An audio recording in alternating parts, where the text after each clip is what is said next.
Welcome, ladies and gentlemen. You are watching MaxSpeedTV tonight, the Charity Dash 100 for the NSRA, and it's going to be a wild one here from the Dega Super Speedway. We got a bunch of guys out there in this race lobby. It looks like we got a bunch of the Crow's Nest guys along with Red Line Racing. The pit stall is here. USRA is in attendance. Crow's Nest number 2. It looks like it's going to be a battle between Crow's Nest 1 and 2 along with a lot of the drivers. My name is Roger Muth. I will be bringing you the action, pushing the buttons behind the scene here in the booth with me tonight. Going to be a newcomer. Jason Dobbs going to join me here in the booth for this 100-lap Charity Dash.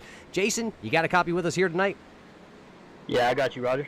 Well, Jason, we're up here in the booth here at Talladega. What do you know about Talladega? Talladega, 4 wide, fast, fun. It's a fun track to watch.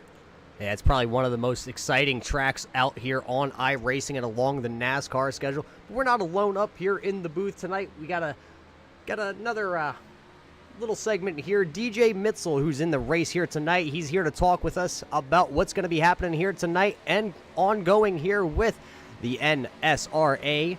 DJ, you got a copy up here? Yeah, I got you.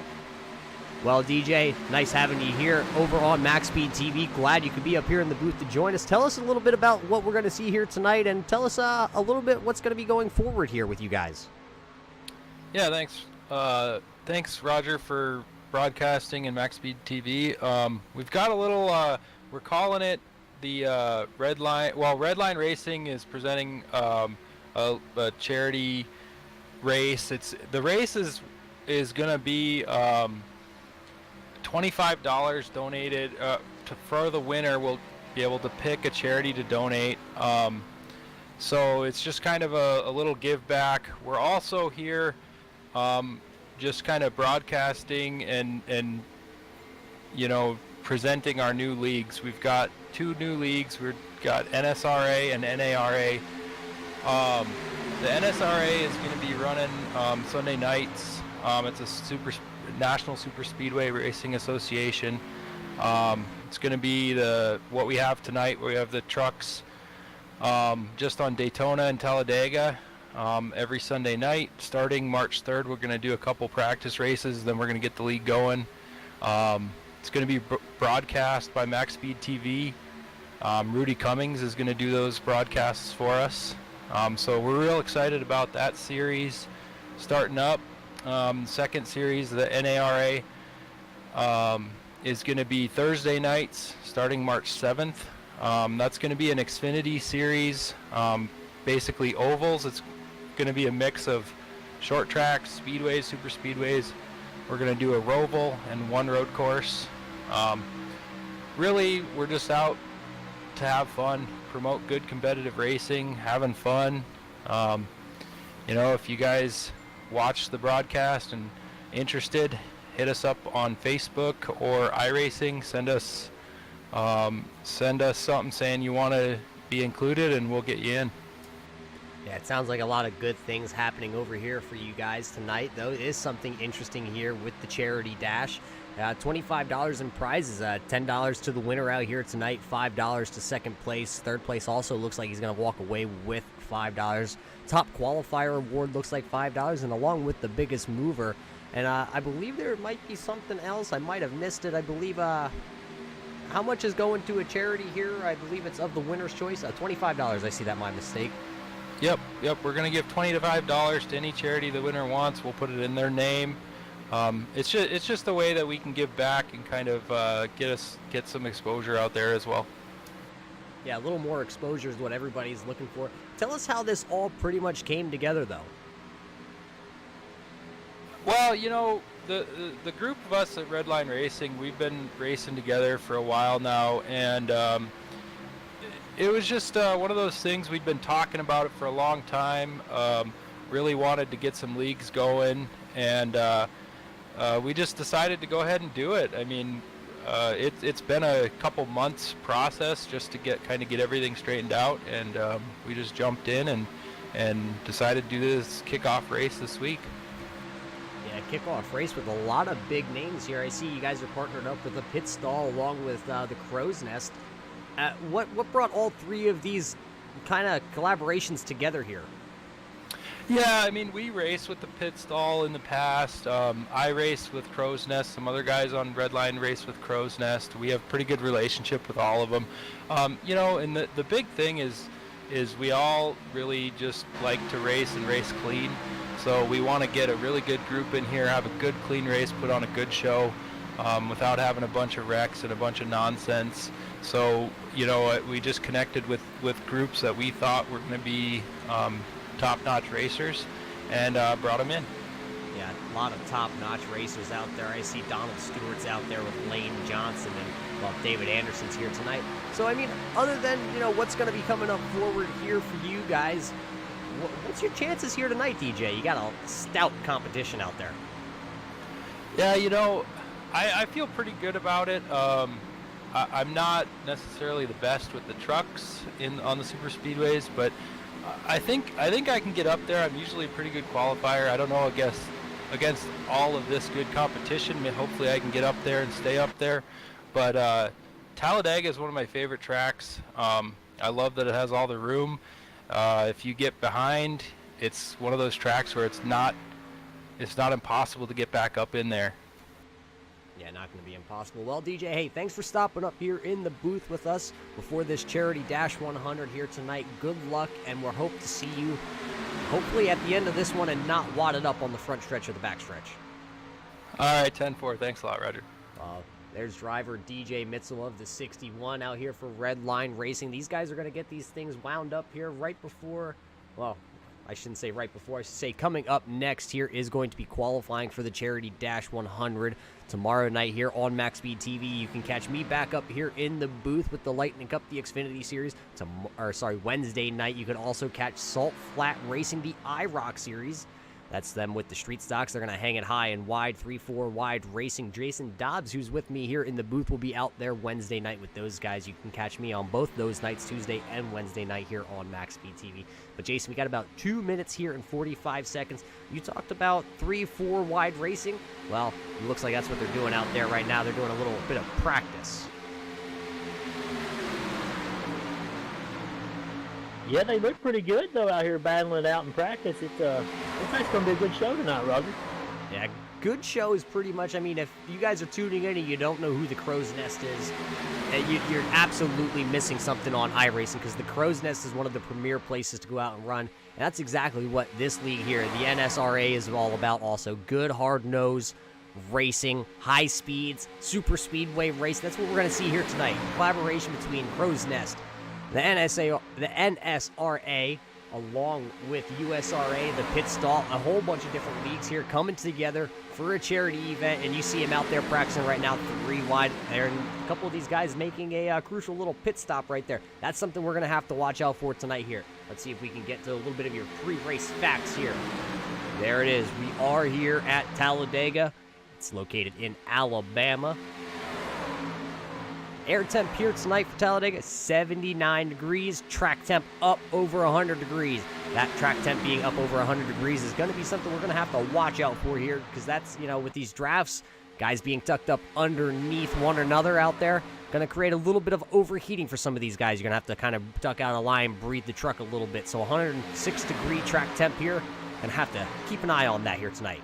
We are going to do 100 laps, which equals out here to 260 miles from Talladega. The tire window, there is no rear tire, there is no real tire window for these guys here tonight. You're going to see most likely 2 tire stops and probably a lot of no tire stops, because green flag pit stops are going to be crucial out here. Fuel window going to be 17 to 21 laps. It could vary a little bit whether you're leading the pack or out back drafting the entire way. Pit road speed going to be 55. We were talking about how pit road and pitting under green flag pit stops are going to be crucial. You're going to see that once these guys have to get down from about 190 miles an hour all the way down to 55 miles an hour to get onto pit road. You do not want a pit road speeding penalty, because that will put you way behind the game here tonight. So there's your little pre-race track facts before this one gets going. Right there's your top 10. Looks like we got 21 seconds here before we head off into qualifying. We do have a 10-minute qualifier here tonight, 2 laps. But Jace, that's pretty much it for our pre-race here. What are you looking forward to? You said 3-4 wide racing. I mean, anything exciting that you can think of might happen here tonight? Just I like to see some great moves. You know, I seen a black 3 truck out there, and when you think of Talladega, you think of Dale Earnhardt making them crazy moves at Talladega. That's what I want to see. That's right. All right, there's the checker flag. So these guys are going to disappear for a moment. Don't worry, ladies and gentlemen. They will be back on track, because right there you see the qualifying counter already lit up here, and these guys are going to start to roll them out here real quick. Let's see if we can find one of the drivers that are going to be rolling off here in just a moment. I believe the 45 of Dave Lane is out here. It's good seeing Dave, one of those super speedway drivers that we talk about oh so often. He's going to be trying to go for gold here, trying to put that 45 machine on the pole. It's going to take him about a lap and a half, or a lap to definitely get up to speed here. The second lap around those is going to be what these drivers are really shooting for, because, you know, it takes them that long to get these trucks up to speed. They do have the restrictor plate on the front of this, or on the top of the motor, I should say. 00 of Dwayne Cooper is one of those drivers that we should be able to watch out for. He's out there trying to get that 00 machine up to pace. Well, Jason, I know you're pretty new here, and I'm not sure if you're looking through timing and scoring, or if you're able to find anybody that you might know out there. Do you see anybody in these in this lobby that you might know? Jimmy Crow. I've raced with him on here a few times, but I've been looking through there. Other than him, that's about it. Jimmy Crow is out there tonight. He is not on the track just... Oh, wait. Nope, Jimmy Crow is not out on the track just yet, but he will be out there. But he is one of those competitors that we should see towards the top. Let's put your qualifying times. Nobody has put in a lap just yet. You talk about the 16 of Jimmy Crow, and there he comes. Jimmy Crow rolling off that number 16 Crow's Nest Chevrolet there off pit road. He's down on the bottom here. He's going to get that 16 wound up and up to full song and dance. Luke Gary also out here in the 29 machine. Good seeing Luke. Like we just keep saying, there's just drivers all up and down this board. We could just talk about them all day long. The 02 of David Overstreet. I mean, he's one of those competitors that come to the super speedways, and you definitely will have to watch out, and you're going to have to hear from him by the end of this one. Looks like we have our first qualifying time on the board. The 40 of Greg McColden going to go to the top of the boards right now, and he's going to be quickly shuffled as Dave Lane comes through the traps. He puts the 45 to the top of the boards. A lot of times they're going to start rolling in. There are a lot of drivers out there tonight. Dave right now, though, holding on to the top spot. Chris Akers in that 54 there. Reese's machine right now slotted in your 13th spot.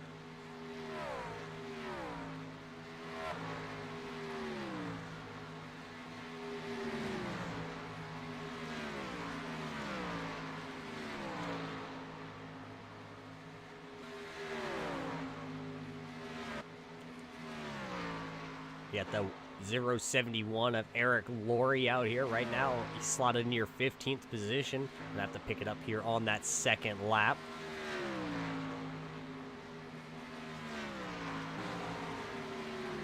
Let's check back and see where the 16 and Jimmy Crow is slotted right now. Right now, Jimmy does not have a qualified time in just yet on the 16 machine, but he is coming through the trial war right now. We should see what kind of time the 16 and Jimmy Crow can put down here from Talladega.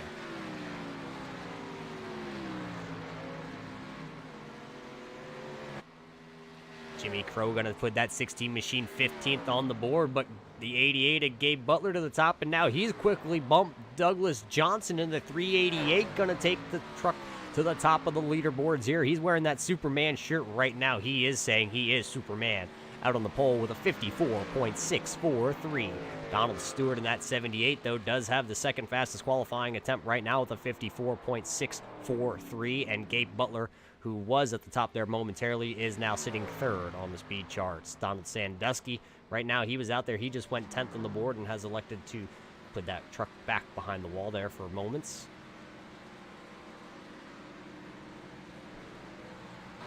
So qualifying times rolling in really quick here. It looks like 25 drivers have taken a qualifying attempt here tonight, as Luke Gary puts the 29 machine 15th on the board. Thomas Light here in that 4 machine. The Bass Pro Shops Tracker Boats number 4 right now finds himself 6th on the leaderboard. Looking through the drivers here, Les Levy is trying to get that 62 machine up to pace here. Has not put in quite a qualifying attempt yet. And let's see, along with him, here comes the silent bearded wonder of Cody Brent Levitt. Cody racing for the USRA, trying to make those guys proud over there. Cody, I know him pretty well, was the USRA, the TNT Truck Series champion here on MaxSpeedTV a couple weeks ago.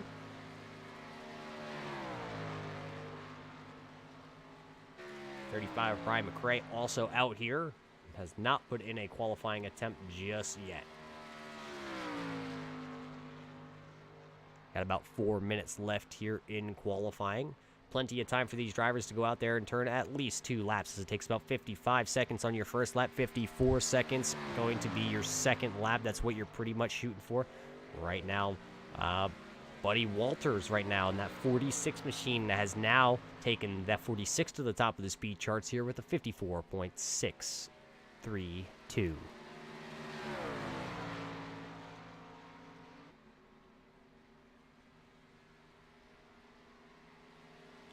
Driver of the 30 machine, Mitchell Wilkins, he's out here trying to come up to speed here. He's going to have to hustle, though, now that the clock is under your 4-minute warning.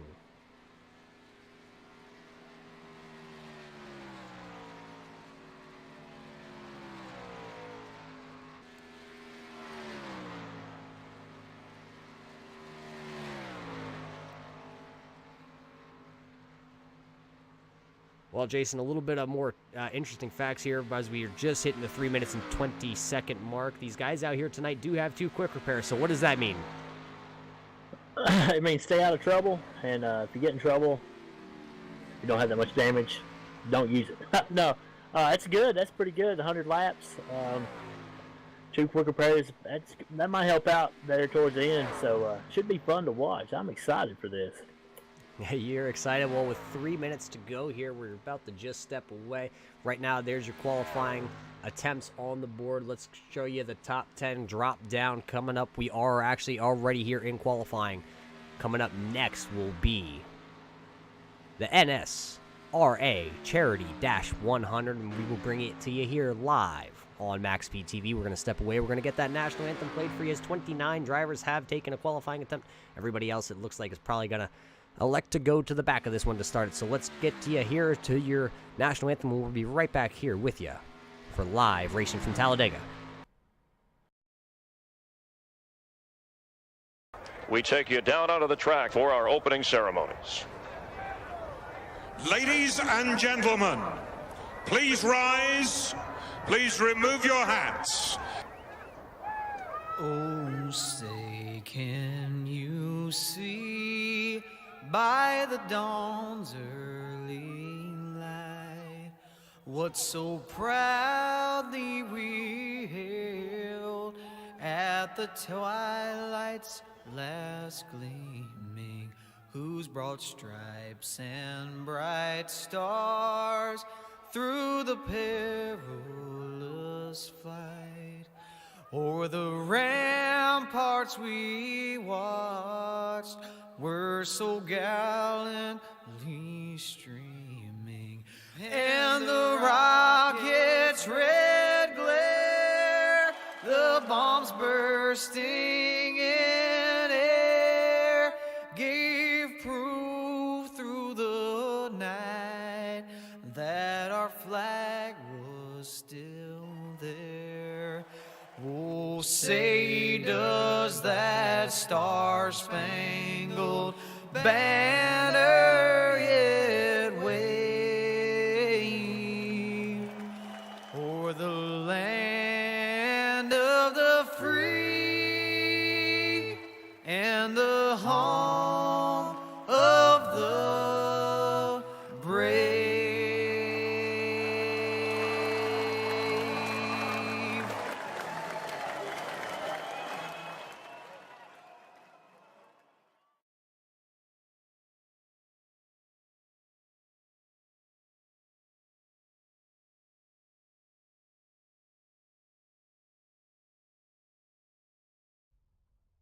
Welcome back, ladies and gentlemen. You are watching the Charity Dash 100 here, presented by the NSRA.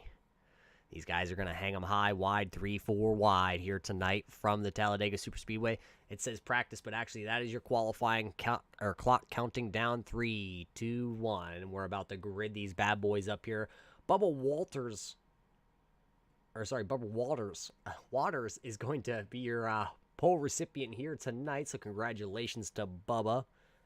As these guys are about to start gridding up, let's see, maybe we can try and hopefully work through your starting lineup here tonight. Starting here on the pole, the 46 of Buddy. It said Bubba, but it's Buddy right there. He's going to roll off in your first position. Douglas Johnson in the 388 going to start right alongside him in the second place. Starting right behind them going to be Donald Stewart starting third. Rolling off fourth, the 16 of Jimmy Crow. Starting in your fifth position, the 88 of Gabe Butler. The number 4 of Thomas Light going to start sixth. Seventh position going to go to the 131 of Brandon Harden. The 07 of Don English going to start in your 8th position.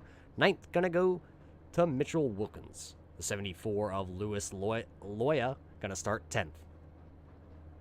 Starting 11 is going to be Greg McClendon in the 40 car. Outside of him be Sean Wilder in the 91. Starting 13th is going to be David Anderson. Starting on the 15th slot is going to be Brian McRae in the 35 truck. Then we have the number 84 of Lynn McKenzie. Outside of him will be 19 of Donald Sandusky. And on the inside be the 042 at Eastel Fields. And then we have the number 22 of John Johnson.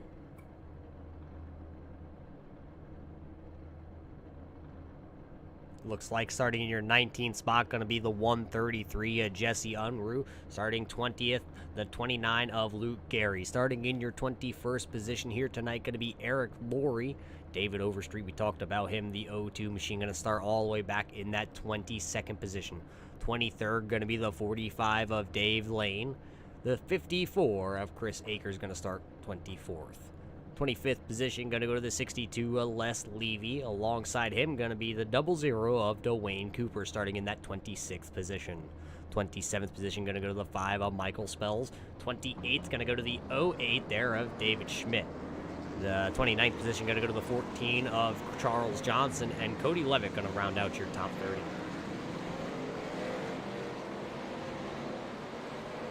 The 31st position here going to go to the 41 of Chad Oxendine. The 36 of Gary Whitmer Jr. going to start 32nd. 33rd position going to go to Shane Dewar. The 11 of Jason Kinzer, going to start 34th. 35th going to go to the 61 of DJ Mitzel. And starting right alongside him in the 37th position, the 32, the orange-haired, the Wonder Man, Donald Bennett. 38th here tonight going to go to the number 2 of Kyle Kissenbach. Steven Herman going to start that number 3 machine from the 39th position.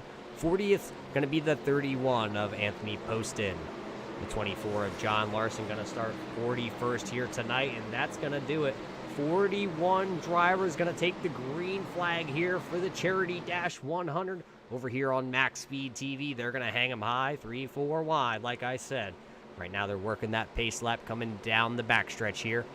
It's about to get real interesting. It's about to see mano a mano. Who's going to be the fast guy? Who's going to find the fast lane? 41 drivers tonight going to do the battle.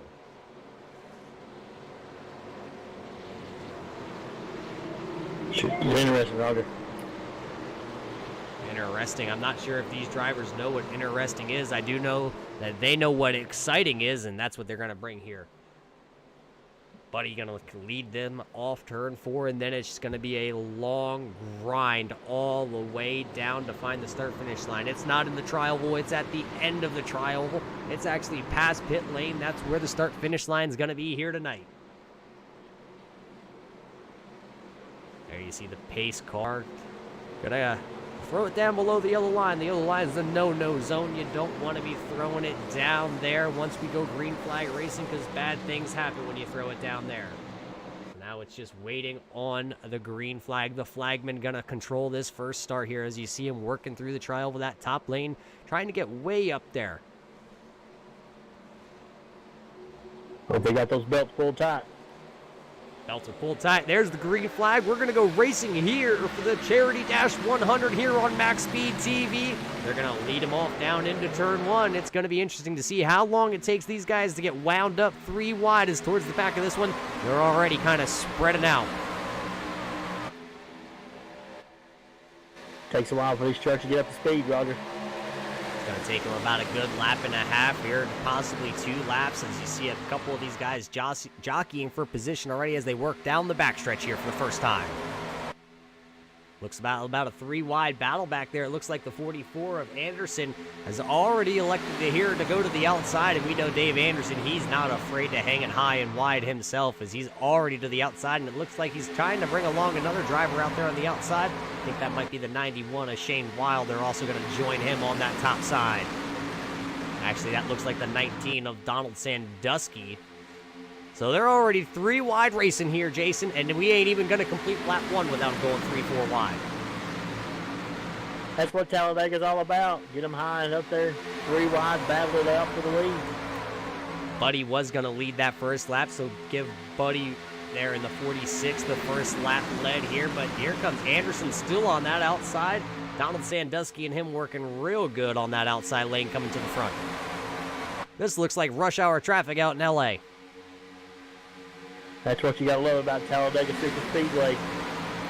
Right there, looks like Anderson in the 44 started towards middle pack. He's already on lap 2, coming off turn number 4, battling for the race lead. This is exactly what we thought we were going to get here tonight. We're going to enjoy the next 89 laps of side-by-side action like this all night long, especially here at Talladega. You're able to take this 3 wide. You're not even going to blink. Look at that. David Anderson going to go to the point here. He's going to lead lap number 2. If you thought these boys were just going to come out here and ride around 2x2 or even single file, you better think again, because look at this action. I'm just real impressed by that 44 truck just coming all the way up there on the outside, taking the lead right there. 44 of Anderson out that west coast. He did tell me a couple months ago that the west coast was the best coast. I don't know if I believe him. Jason, you and I both here from the east coast, Pennsylvania myself, and, well, I guess go Vols Nation for yourself. That's right. There's nothing like being from Tennessee. You say Tennessee. These guys say Alabama. Talladega, that is. Looks like that outside lane kind of lost a little bit of momentum. That's going to allow the 46 there of Buddy to lead another lap. So give lap number 3 here to Buddy. I mean, Jason, I'm still impressed here that it looks like we got our top 20 drivers just side by side, 3 wide from looks like 6th on back. This is just amazing right here. I've never seen such good racing on iRacing in a long time like this. This is close, bumper to bumper, wide open. Yeah, you say wide open. Don't forget door to door. As you can see, that was 3 lanes of traffic. The outside had the momentum on the early start of this one. Then I'm not sure what happened there. I'm not sure if that 19 there of Sandusky was able to get to the back bumper of Anderson. Remember, we said in the beginning of this race that the track temp was up over 100 degrees, so could have a lot to do with it. That time by, who's going to lead that one? Give that one to Douglas Johnson, who led the middle lane charge. So looks like all 3 lanes here tonight have led 1 lap already. This reminds me of like a rainstorm coming, Roger. Everybody trying to get to the front. And we're only on lap 5 right here. I mean, we keep talking about how impressive it is, and I'm just in awe right now. I'm not usually doing too many super speedways, as you know that, on a Wednesday night. But, I mean, this is just plain insanity right now what these guys are doing. Maybe NASCAR should come over here and watch these guys do super speedway racing, because this was more exciting than the Daytona 500, and we're only 5 laps into this thing. Well, it is exciting, but I mean, the Daytona 500 would have been exciting if Kyle Busch would have won, but that's my opinion. But these trucks, these guys are just battling it out right here. David Anderson pulling that high line. He's back to the front here in the 44 machine, so let's see if David Anderson is going to actually be able to try and get away. It looks like we do have 1 truck. It looks like the truck number 41 here. I'm not sure exactly who's driving the 41. Chad Oxendine, he's kind of off the pace here. He's running 39th. Oh, no, a big wiggle by the 19. saw a big wiggle there by the 19 towards the front of this pack. Looks like he's going to stay all right up against the wall. He's not going to try and involve anybody else. I didn't see anybody else involved in that one. A lot of guys still scattering from that. It looked like he might have had a little bit of a connection issue, but we're going to stay green flag racing, kind of not what driver 19 wanted to see out there, as I believe Donald Bennett also a little off the pace here in the 32 truck. He was running towards the back of that pack. Not sure what happened to the 32 of Donald Bennett. He's going to try and catch the draft there with Donald Sandusky and see if they can try and work their way back towards the front of the field. So that kind of calmed down the 3-wide racing at the front, but we're going to stay green flag. Right now finds himself out front, that 46 of Buddy. Still going to lead this pack now. Right now he's got Donald Stewart in that 78 machine following him.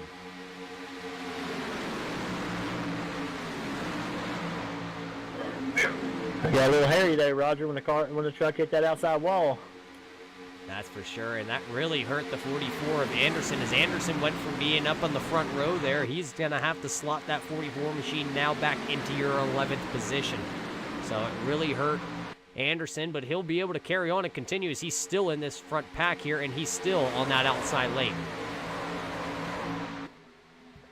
Yeah, everybody had to calm down a little bit, settle themselves down as they pull out of turn 2 right here.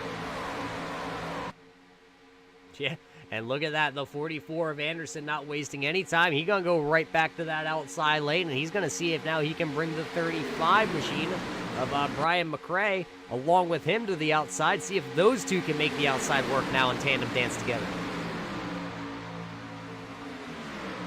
And that 44 he is really exciting to watch.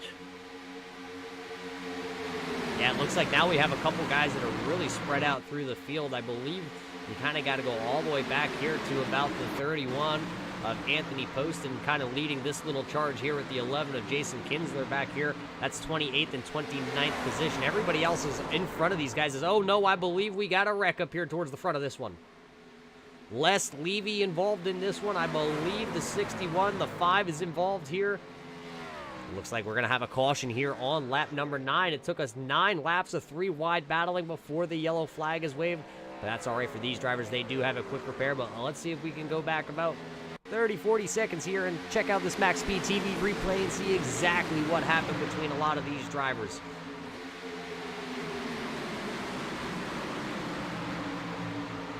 Looks like this might have happened just a little bit in front here. Let's see if we can picture. Oh, it looks like the 42. Not sure who the 42 exactly is. Is that the actual 42 or is that the 042? The 042 is definitely involved. It looked like possibly a bump draft gone wrong going into the corner and around everybody went. Dave Lane was the 45. He was involved. Dwayne Cooper also involved. DJ Mitzel. Looks like the 08 of David Schmidt also involved. So it's unfortunate for a lot of these drivers. Let's see if we can go back a little bit here. And oh, it's already happening at that point. Let's go back a little bit farther.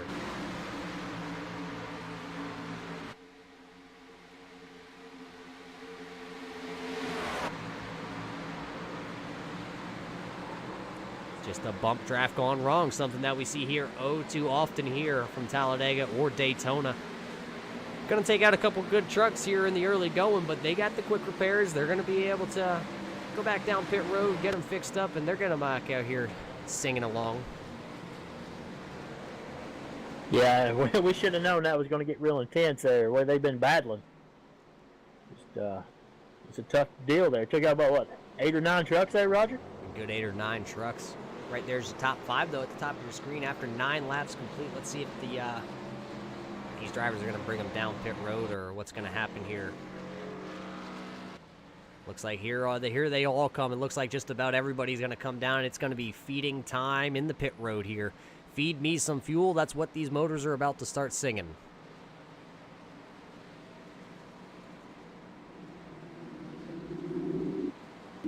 Got to watch your speed when they come down pit road. Don't get that speeding penalty. See all these drivers coming in here. He's going to hit their pit stalls and try not to. Oh, it looks like maybe Gabe Butler kind of overshot his pit stall. He's going to have to back it up a little bit. Just fuel and go for everybody else.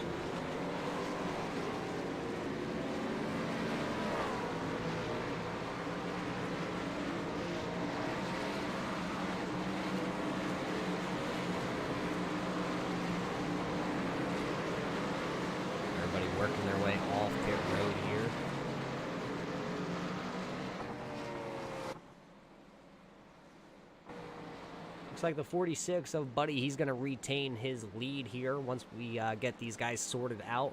Looks like Douglas Johnson was the second car off pit road, along with Donald Stewart, David Anderson, Dwayne Cooper, and Jimmy Crow.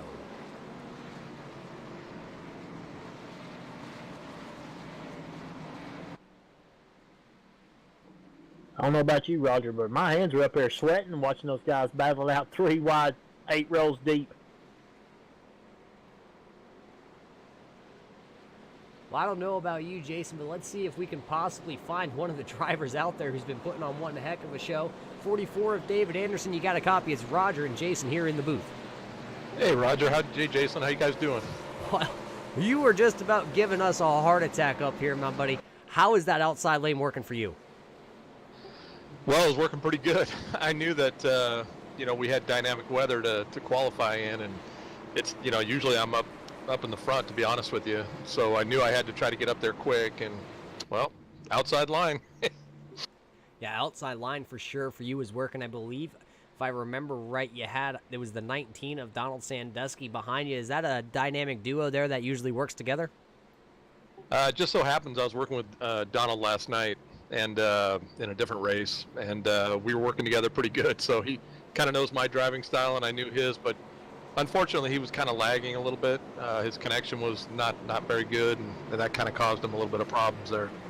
Yeah, he did find the outside wall, so you lost your dancing partner for now, but I'm sure you're up there with a couple of those crow's nest guys, and I'm sure you are down there wheeling and dealing. What's here, I believe we're going to go back racing maybe with 13 laps here in the books. What's going to be going forward here? We're going to see you back to the outside lane quick. Yeah, no, I'm probably going to stay in that second lane for a while, and try to get who's ever in front of me. It looks like Douglas Johnson. I'll try to get him up front and put myself up there. I just feel more comfortable, in the front. So we'll see what happens. Well, I can tell you for a fact, though, Dave, I was out front last night here not here, but at Daytona, under 10 to go, and I found myself hitting the outside wall. So sometimes the front's not the best place to be. I got to tell you, I'd put money on it. It's safer than anywhere else back there. I'd be willing to take that bet with you and, probably raise it. Just stay out there in the front, try and keep that 44 machine clean, and maybe we can talk to you and some of those Crow's Nest boys here at the end of this one. Yeah, that sounds great. Well, there you heard it from the 44 of Anderson. He played the high line there, the outside lane, had a couple buddies he was working with, but now it looks like he might kind of calm down. They've got the first yellow under the belts here, Jason, and he's going to ride that second lane. Yeah, he's going to try to cool his jets down there. But hey, he said he wanted to go to the front, so let's see what happens. Yeah, the front's where he wants to be right now. He finds himself running in the 5th position. I believe the timing and scoring is off just a hair right now. I believe Buddy is going to be the leader here with Douglas Johnson second, with Donald Stewart in your 3rd position. Anderson running 4th with Jimmy Crow actually should be your top 5 here once we go back green flag racing. So, Jason, for the first time in the booth, my friend, you have just witnessed 3 wide racing from Talladega, and it was anything but boring. I was on the edge of my seat right here. Had a nice cold Mountain Dew, and I was loving every minute of it. Well, I'm glad to hear here on a Monday night you're being responsible drinking a Mountain Dew, but I can tell you what I'm drinking has a blue ribbon on the side of it. So I hope none of these guys out here that are going 3 wide are drinking anything with a blue ribbon, because it could get dangerous at 190 miles an hour. Yeah, absolutely, especially at Talladega right here. They're probably drinking more of the Mountain Dew style like you are, maybe a Red Bull or a Monster, because these guys were all jacked up on something to go 3 wide in the early going. But, hey, good racing is what we saw. Looks like we only have 1 driver off so far, as that's going to be the 3 of Steven Herman. So Swervin Herman is off track right now, shown 12 laps down. Everybody else still out there motoring along. So 39 guys going to come back around here to take the green flag. We're going to double them up right here. We're going to turn them loose with 13 laps in the books. I just wonder if they're just going to stay calm or if they're going to get dicey again. Well, that's a question that you'd have to ask one of the drivers up here in the booth. I don't want to see him stop racing the way they were, because that was one heck of a show. On the other hand, green flag laps equal green flag pit stops, and once we hit green flag pit stops, that's going to change the game altogether, and we're going to have to see who can execute the best. Right now, we know the 44 of Anderson was able to execute there. Getting towards the front, he's going to try and stay there, but the man who finds himself out front has led 9 laps here. That's going to be the 46 here of Buddy Waters. For some reason, I want to keep saying Walter. I'm not sure. Maybe what's that comedian that plays with the puppets? Oh, you stumped me here. I mean, I'm stumping myself, but I know his name is Walter. I'm not sure why I keep wanting to say that here tonight, but, buddy, I promise we'll get it right here for you. From now on, we might just call him Walter anyway. Yeah, I like that. Jeff Dunham there, Roger. Jeff Dunham. Jeff Dunham, that's who it is, the comedian. I did see him in Vegas when I was out there last summer with the wife. We ended up going to one of his shows, and let me tell you, anybody who actually has the chance to go out and watch Jeff Dunham puts on one heck of a show. Sometimes his stand-up might be a little funnier than his puppets, but I know what is funny, and that's going to be that Ford Mustang finally making the left-hand turn. There you see it make the little bit of a swerve. It's going to finally get off the track, and we can turn these boys green flag racing here again. I know that's what Buddy wants. Doug wants it. Donald and Dave Anderson, they all want to go back green flag racing. That long, slow crawl here to get the green flag. You see them all bundled up 2 by 2 until you get to the guys at the back of this one who kind of came in and splashed her off. And we're going to go back green flag racing here from Talladega. We're going to hang them high, wide, 2, 3 wide once again. It looks so far like everybody's going to stay in line going down into turn number 1. Looks like that 78 of Donald Stewart, though, getting a good push to the 46 there of Buddy, and that's going to put Buddy out front here on Douglas Johnson. So now your front 2 cars have now cleared the outside line before they exit turn number 2. I don't think nobody has an advantage inside or the outside. They're pretty even. They're pretty even, but possibly that outside lane kind of getting the push there. Anderson, we saw him lead the charge on the outside. Now we're going to see him push and see what Douglas Johnson can do to the outside lane. So far, still 2 by 2 as far as the eye can see through the field. Coming off turn number 4, who's going to lead the first lap here once we go back green flag racing? Is it going to be the 46 there of Buddy, or is it going to be Johnson to the outside? Right now, it looks like here comes the outside line. At the line, it's going to be Douglas Johnson here, going to lead another lap on the outside. So 14 laps going to be in the book here from Talladega. And green flag racing is what we like to see. They got a little 3 wide, but they're mid-pack, Roger. 3 wide racing. That looks like that's probably the 54 of Chris Akers back here. That's actually a battle for your 22nd, 23rd. Oh, a bump there towards mid-pack. Not exactly sure which driver that was.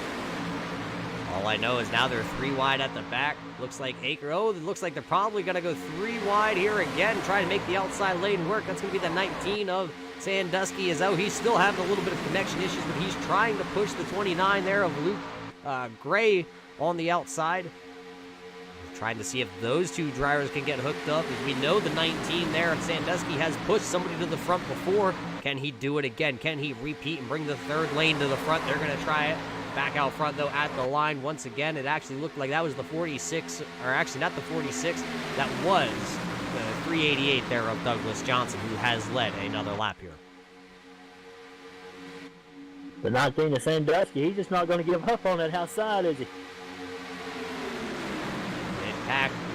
It looks like Gray and Sandusky still side by side. No, it looks like possibly another driver going to join him here on the outside lane. That looks like that's going to be the 133 of Jesse Unruh to the outside now. That's going to be a 4-car train on the outside, trying to get all those drivers up the full song and dance. And we apologize to any of the drivers out there in this race. This is the first time Jason and myself have seen all these drivers with their paint schemes out there on track here all at once together. So if we make a mistake, we apologize. We're going to blame it on Jason because, well, he's a Tennessee fan. So, but now it looks like possibly that's the 91 there of Shane Wilder. He's going to go to the outside lane and join that group because he saw it coming towards the front. So they are 3 by 3 to the mid-pack, coming to the front. Getting dicey again. Well, all I can tell you is if you don't like 3 wide racing, this probably isn't the place to be. If you are sketchy at all, running in the middle lane, you probably want to be towards the back of this one, trying to last till the end. As you saw actually a move there, it looks like the 46 of Buddy jumped up right there from the inside lane. He went right to the outside, or I guess you want to say the middle lane, right in front of the 44 of Anderson. He got one heck of a shove by the 44 of Anderson. Now put the 46 of Buddy back out front, and he's going to leapfrog Douglas Johnson. So Buddy going to go from the inside lane to the outside and leapfrog the leader and jump right back down on the inside lane. That 91, though, of Shane Wilder on the outside, he is still coming with a head of steam on the outside. So just here, possibly, actually, once we get off turn 4, he might already be to the outside here of Anderson. He's just one truck behind. Anderson is your leader going into turn number 3. He's going to try and duck down in front of the 41 of Buddy. He'll make it stick, but now here comes the outside lane. So now put David Anderson to the inside lane, along with the 91 here on the outside lane. That's going to be Shane Wilder. Wilder trying to come to the front here. He's got a Mopar symbol on a Chevy Silverado. 3 wide at the line. Who has it? Wilder. It looks like, oh, we got a crash towards mid-pack. Number 11 looks like Jason Kids is going barrel rolling. Number 11 here involved in this one. There's another driver upside down. That looks like the 042. Well, looks like we got about 6 laps green flag as they were trying to form that third lane. Somebody might have got out of shape. Let's go back and check out this MaxSpeedTV replay. Let's go from above here on the blimp cam and follow the number 11 here of Jason, who is running towards mid-pack. Oh, it looks like the 29 of Luke Gray kind of into the outside wall. Jason had nowhere to go, along with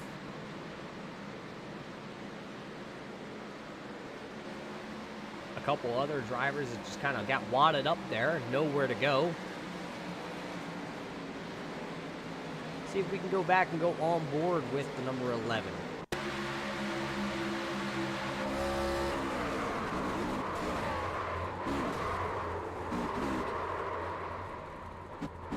Saw it right there, just nowhere to go. The hole just closed up, and he was along for the ride. Pretty much we've all been in one of those. As you see, the 042 was up and over. That's Estill Fields as he went up and over. Let's see, maybe we can go back and catch what happened to him. Let's see if we can back it up just a little bit farther here. Let's go on board with the 042 machine.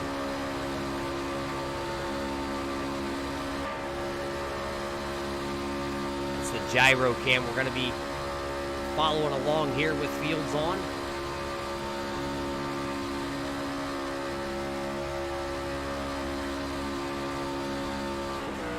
There you saw it. Looked like the 29 of Luke just into the outside wall, and he had nowhere to go.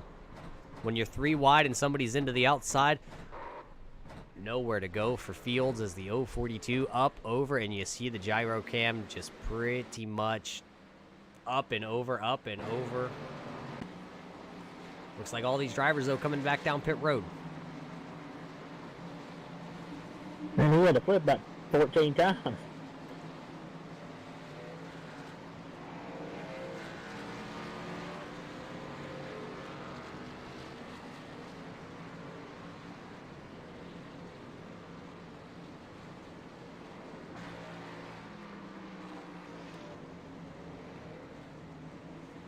Well, let's see, maybe we can get a word in with driver of the 042. Fields, you got a copy? It's Roger and Jason up here in the booth. Well, hello, Roger, Jason. I got a copy. Well, it's good to hear you after seeing you take that flip. What was going on there inside that cockpit? Oh man, it was wild. We were 3 wide. I was on the outside, just trying to catch up to, hopefully get to the front and get some good drivers, some clean racing. And looks like the truck in front of me hit the wall. He slowed down a lot. I tried to brake it. I tried to get out of the way, and unfortunately I hit him, and I went spinning. I went for a wild ride. It was pretty wild for sure. Yeah, it is. That was one heck of a ride. But now that 042 machine's kind of all beat up, what are your plans here going forward with this one? Because we still have, it looks like 80 laps to go here from Talladega. Well, hopefully I can get a quick repair and not be too far down. maybe 1 or 2 laps, maybe get a wave by later on. If it goes green, I'm going to hook up with some of my buddies and maybe help them out and push them to the win. That's my plan so far. Stay in the back, stay clean, and help my friends out and see where it takes us. Absolutely. Well, hey, good luck. Try and get that truck out there back onto the racing surface and help at least your buddies out there. 1 lap down right now you find yourself, but still got a long way to go. Yes, sir. It's a long race to go. Plenty of fun to have, and I do appreciate it. So thanks for having me, and thanks for hosting. It's a good time so far. Absolutely. It's a good time up here in the booth, certainly. Well, good luck the rest of the way, and we'll talk to you at the end of this one. All right, fellas. Appreciate it. Good luck. Well, there you heard it from Fields. He's going to have to take a quick repair. He's going to try and get back out there and see what the 042 can do. But here comes the field back around. It looks like the 44 of Anderson right now does find himself after pit cycles out front here. Well, we're going to take a quick break here. We're going to step away. Your top 5 is at the top of the screen. And as they run right now, we'll be right back with you to bring you more racing action here from the Charity Dash 100 at Talladega.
Well, welcome back to Talladega Super Speedway. You see the lights on the pace car are off. We're going to go back green flag racing next time by.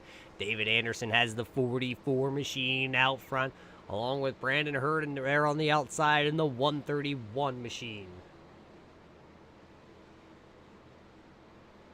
Sorry about that. Jesse Unruh in the 133 finds himself third, along with Douglas Johnson there in your fourth position, along with Donald Stewart rounding out your top 5.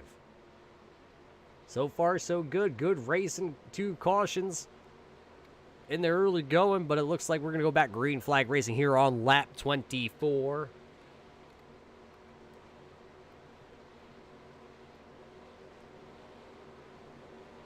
There you see the pace car just about to duck off. We're going to get that long run all the way back here to the start-finish line to wind this one back up. And, well, Jason, how many Mountain Dews have you finished so far? I just grabbed another one right there on that commercial break as they get ready to drop this green flag. Absolutely. Well, we're 1 for 1, and now the green flag's about to come back out. We're going to go back green flag racing here at the start-finish line, Cam.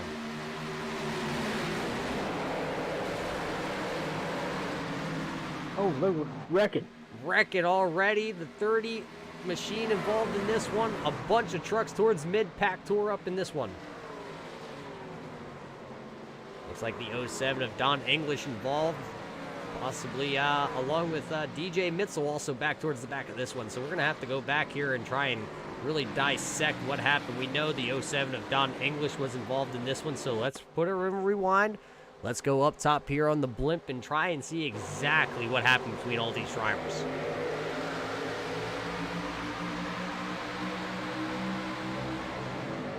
Oh, not sure exactly what happened to the 74 machine. It looks like he just pretty much threw the parachute out the back, and Don English nowhere to go.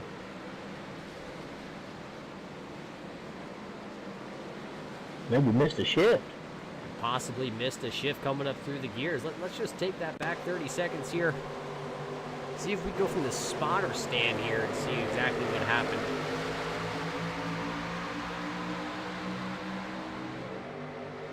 No, it looks like he missed a shift and blew the truck up, and that's just going to cause a lot of these guys. Cody Levitt going to spin to the inside to try and avoid it. Oh, it looks like the man we just talked to in the 042 going to be involved. Bunch of good trucks going to be tore up here once again as we were just trying to get these guys up to full song and dance.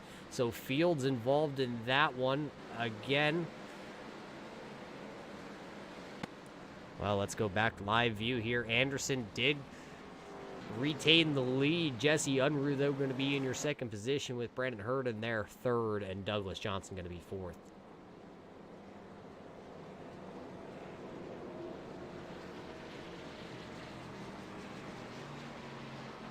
So another caution coming out here on lap number 25. Let's just grab somebody and see if we can get to talk with somebody here, Jason. Well, let's see if we can get a word in with one of the slowest drivers out here on track. Right now, he finds himself inside your top 20. That's a feat already for himself. Todd Poston, you got a copy? It's Roger and Jason here in the booth tonight. Yes, sir. How are you? Well, I figured he wasn't going to talk to us here, Jason, because I called him slow, and, well, sometimes the truth hurts. What do you say, Tony? You can't, you ain't wrong tonight. I can't get anything going. Well, right now, it looks like the back end of that 31 machine is you're coming down pit road. Last time we tried you coming down pit road, it was a disaster with me talking to you, but it looks like you're going to hit your stall. Where did that rear end damage come from?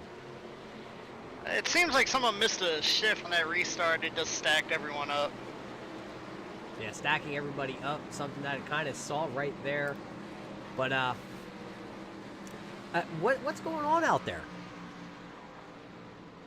Just a lot of racing, a lot of guys getting used to each other. We haven't really raced. This is our first one together, so hopefully we'll get it together a little bit for you guys. Yeah, hopefully we can get it together, but you got a little damage on the front end of that number 31 Toyota. Looks like you got a great paint scheme there. Want to tell us about that while we got you here?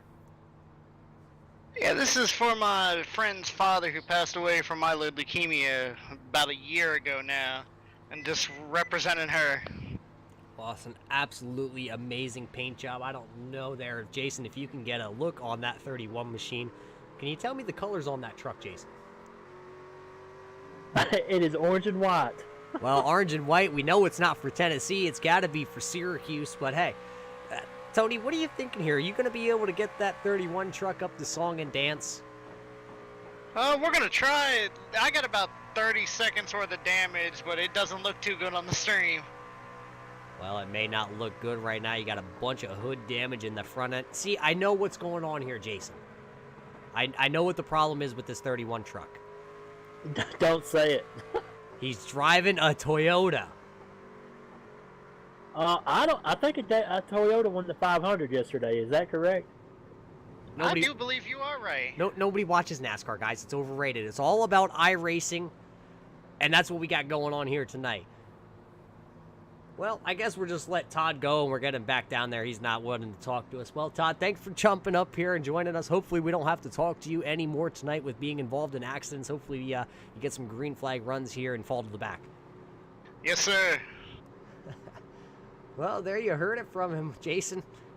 Just kind of slow. I can't believe you're making fun of a guy like that just for driving an orange and white truck, you know? Well, I'm not making fun of him for the orange and white truck because along with myself and you, orange and white are probably the most beautiful colors that are put together. Especially when they're checkerboard. I don't know what you're talking about. But 31 there of Todd Poston going to bring that machine back down pit road, see if he can get a little bit of damage fixed. Right now, though, the 44 of David Anderson going to lead another lap here. That's going to give him, it looks like, 9 laps led here for Dave Anderson, so he finds himself out front and having a good one. Well, let's see, maybe we can get a word in with another driver out here in the race. Let's see if we can find him.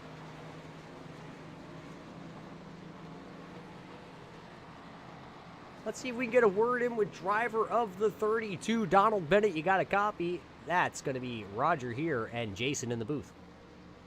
I got a copy. Well, Donald, right now you started back all the way in your 35th position. Right now it looks like you got that Maple Mistress Saucony Creek Brewing 32 running mid-pack here. It looks like 17th right now. How's the racing been from your point of view from the cockpit of that Chevy Silverado? It's been a little crazy. Some checking up, some wrecks. Just trying to stay out of it, stay clean. I haven't had to use a quick repair yet. Trying to run with my boy Cody. Love it. But he's in the back right now, so he got into 2 wrecks so far. Yeah, we see a lot of these guys out here from the Crow's Nest, along with the Pit Stop, Redline Racing. You and Cody, it looks like the only 2 lone drivers representing the USRA league out here.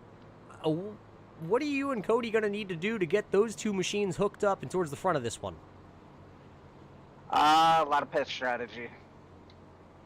Pit strategy, if we get green flag stops, could be the winning factor here tonight. But why don't you tell us about what's on the truck here tonight? What sponsors you got on that 32 machine? We got Saucony Creek Brewing. It's a local brewery in Kutztown, Pennsylvania. I usually go there every once in a while. Great place. Well, Saucony Creek Brewery. Jason, what do you know about Saucony Creek Brewery? Absolutely nothing. Well, then you're not drinking the right kind of Mountain Dew, sir. But hey, Donald, good luck the rest of the way. Right now you find yourself running in that 17th position. Try and keep that beautiful-looking Saucony Creek machine clean. And when you're done with this one, considering I am local to Kutztown, Pennsylvania, if you could bring me one, because I'm empty here on my Blue Ribbon Special. Yes, sir. Well, there you heard it from driver 32. Donald Bennett right now finds himself a little bit down on the charts. Actually, he's made a big gain from 35th position, now running in your 17th position. I believe we just got that 1 to go signal.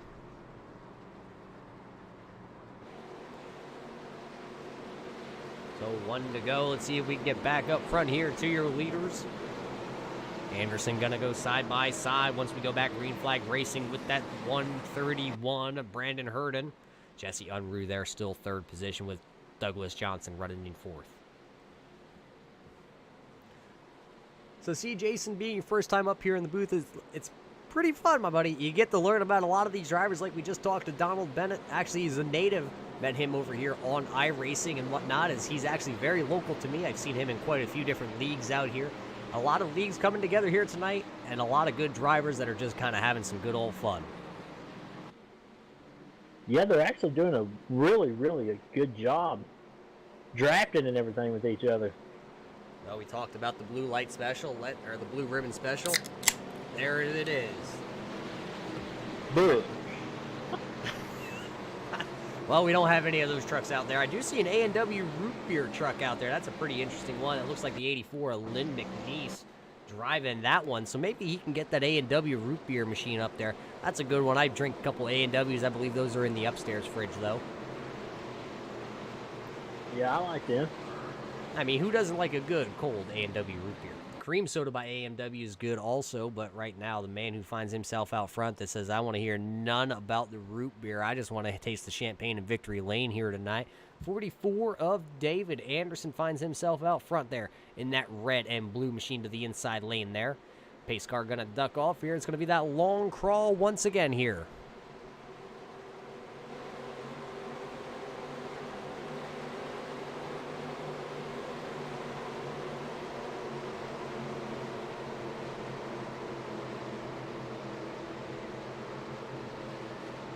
See it, long crawl. Now they're inside the restart zone. The 44 of Anderson can fire whenever. He's going to wait all the way to the green flag. He's going to go, and then we're going to go side-by-side action here for the Charity Dash 100 here on MaxSpeedTV.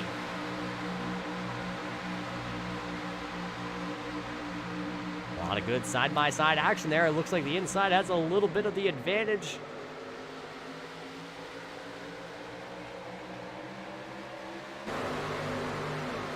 Two by two out of turn number one. It looks like the only one to the outside going to be the 91 there, Shane Wilder. He's buried towards the back of this field, running about 26th position.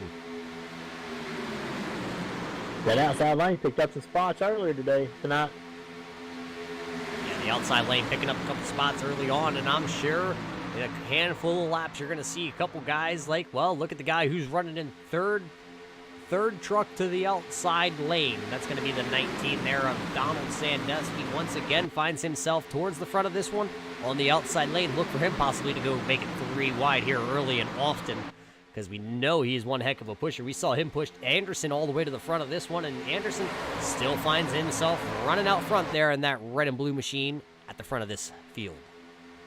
29 laps in the books, working lap number 30 here are the 100 laps tonight.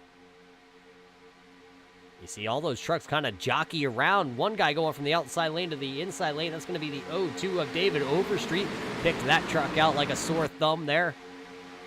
So Overstreet going to now work the inside lane right in front of the guy we just talked to. The number 32 of Donald Bennett finds himself still sitting right there on that inside lane, running in your 17th position.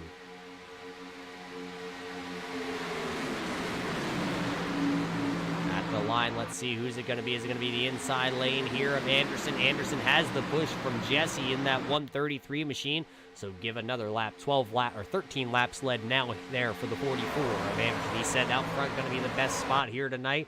Finds himself right there parked on that yellow line, not going anywhere. Him and Jesse are two drivers I know that have raced together before in previous races. If you haven't caught them on MaxSpeedTV, go back and check out the Crow's Nest, because you can watch those two drivers work together, and they're here nose to tail once again.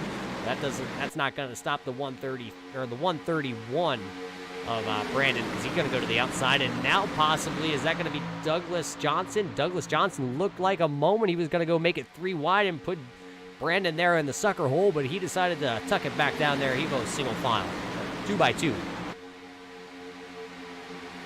Yeah, he was trying to take a peek at it, wasn't he?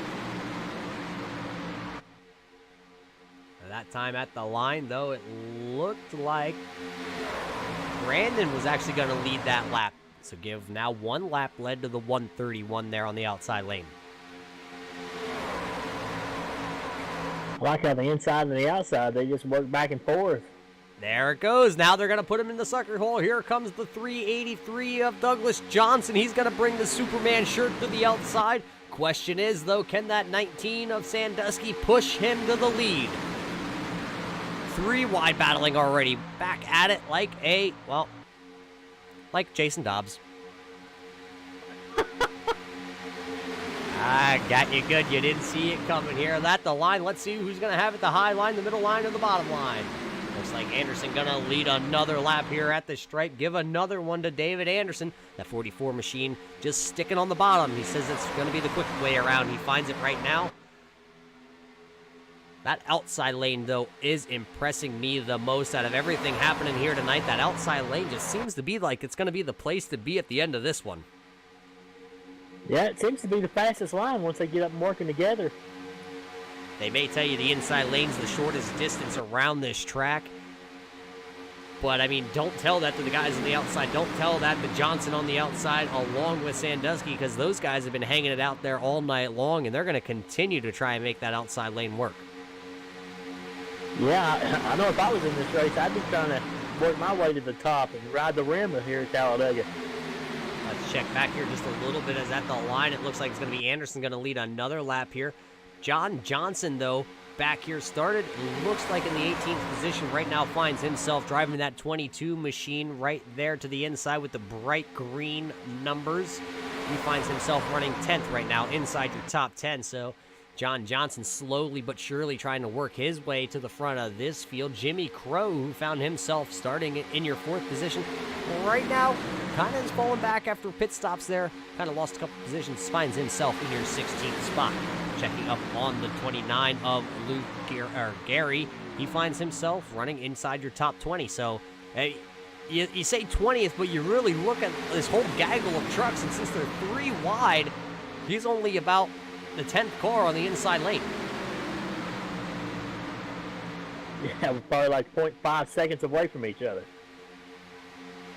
Well, it looks like that time by Anderson in the 44 once again going to lead a lap here. So Anderson has 17 laps led in that 44 truck, and he's going to go off turn number 2, and they're going to go 3 by 3 for their top 20. That is a pretty sight right there. That's exactly what I'll raise the blue ribbon to, as they're going to go into turn 3, still side by side. It looked like Brandon Herden had the advantage there in the middle lane, but the inside lane here of the 44 of Anderson going to fight back once again. The outside lane kind of lost a little momentum there, but I expect them to get nose to tail and right back up to it. And, well, you talk about it, and here they come. They're going to go 3 wide at the line. Who's going to lead the lap? And it's going to be the inside lane once again. Anderson going to take another lap lead. You know, what I like about this is, Roger, nobody's really shoving their nose up into the back of the truck, so that's staying pretty clear off each other. Yeah, you see actually a lot of good clean racing. A lot of times guys try and bump draft in the wrong spots, which is pretty much going into the corner, through the middle of the corner, or even coming through the tri-oval. Right now, just a lot of guys using the thing that's on their shoulders. Oh, as we got a crash back there, it looks like the 31 of Todd Poston gonna be involved. He's going to go around in the 31 machine. The 88 of Gabe Butler also involved. Looks like a bunch of drivers. Donald Bennett in the 32 is going to be involved, and Dave Lane in the 45 going to be also involved. So another caution flag going to wave here on lap number 36. Let's go back here and check out one of these MaxSpeedTV replays and exactly see overhead. We're going to go from the blimp cam once again and see what happened to driver 31. Driver 31 running right at the back of this pack. Oh, it looks like he made a little contact with the 35 there. 35 of Brian McRae, and then it's on from there. Everybody else coming through, trying to avoid it, not able to. Donald Bennett going to go for a slide. Looks like the 0-2 of David Overstreet also wrapped up in this one. Let's see if we can go back just a little ways here. Let's go to the gyro cam with driver 30. Well, let's check out 32 of Donald Bennett. Let's check out the driver, or the gyro cam. See him coming down the backstretch. He's just hanging out towards the back of this front pack. See the car's up. He lifts. Nowhere to go for 32 of Bennett, as he's going to have to grab a gear and get that 32 machine pointed the right direction.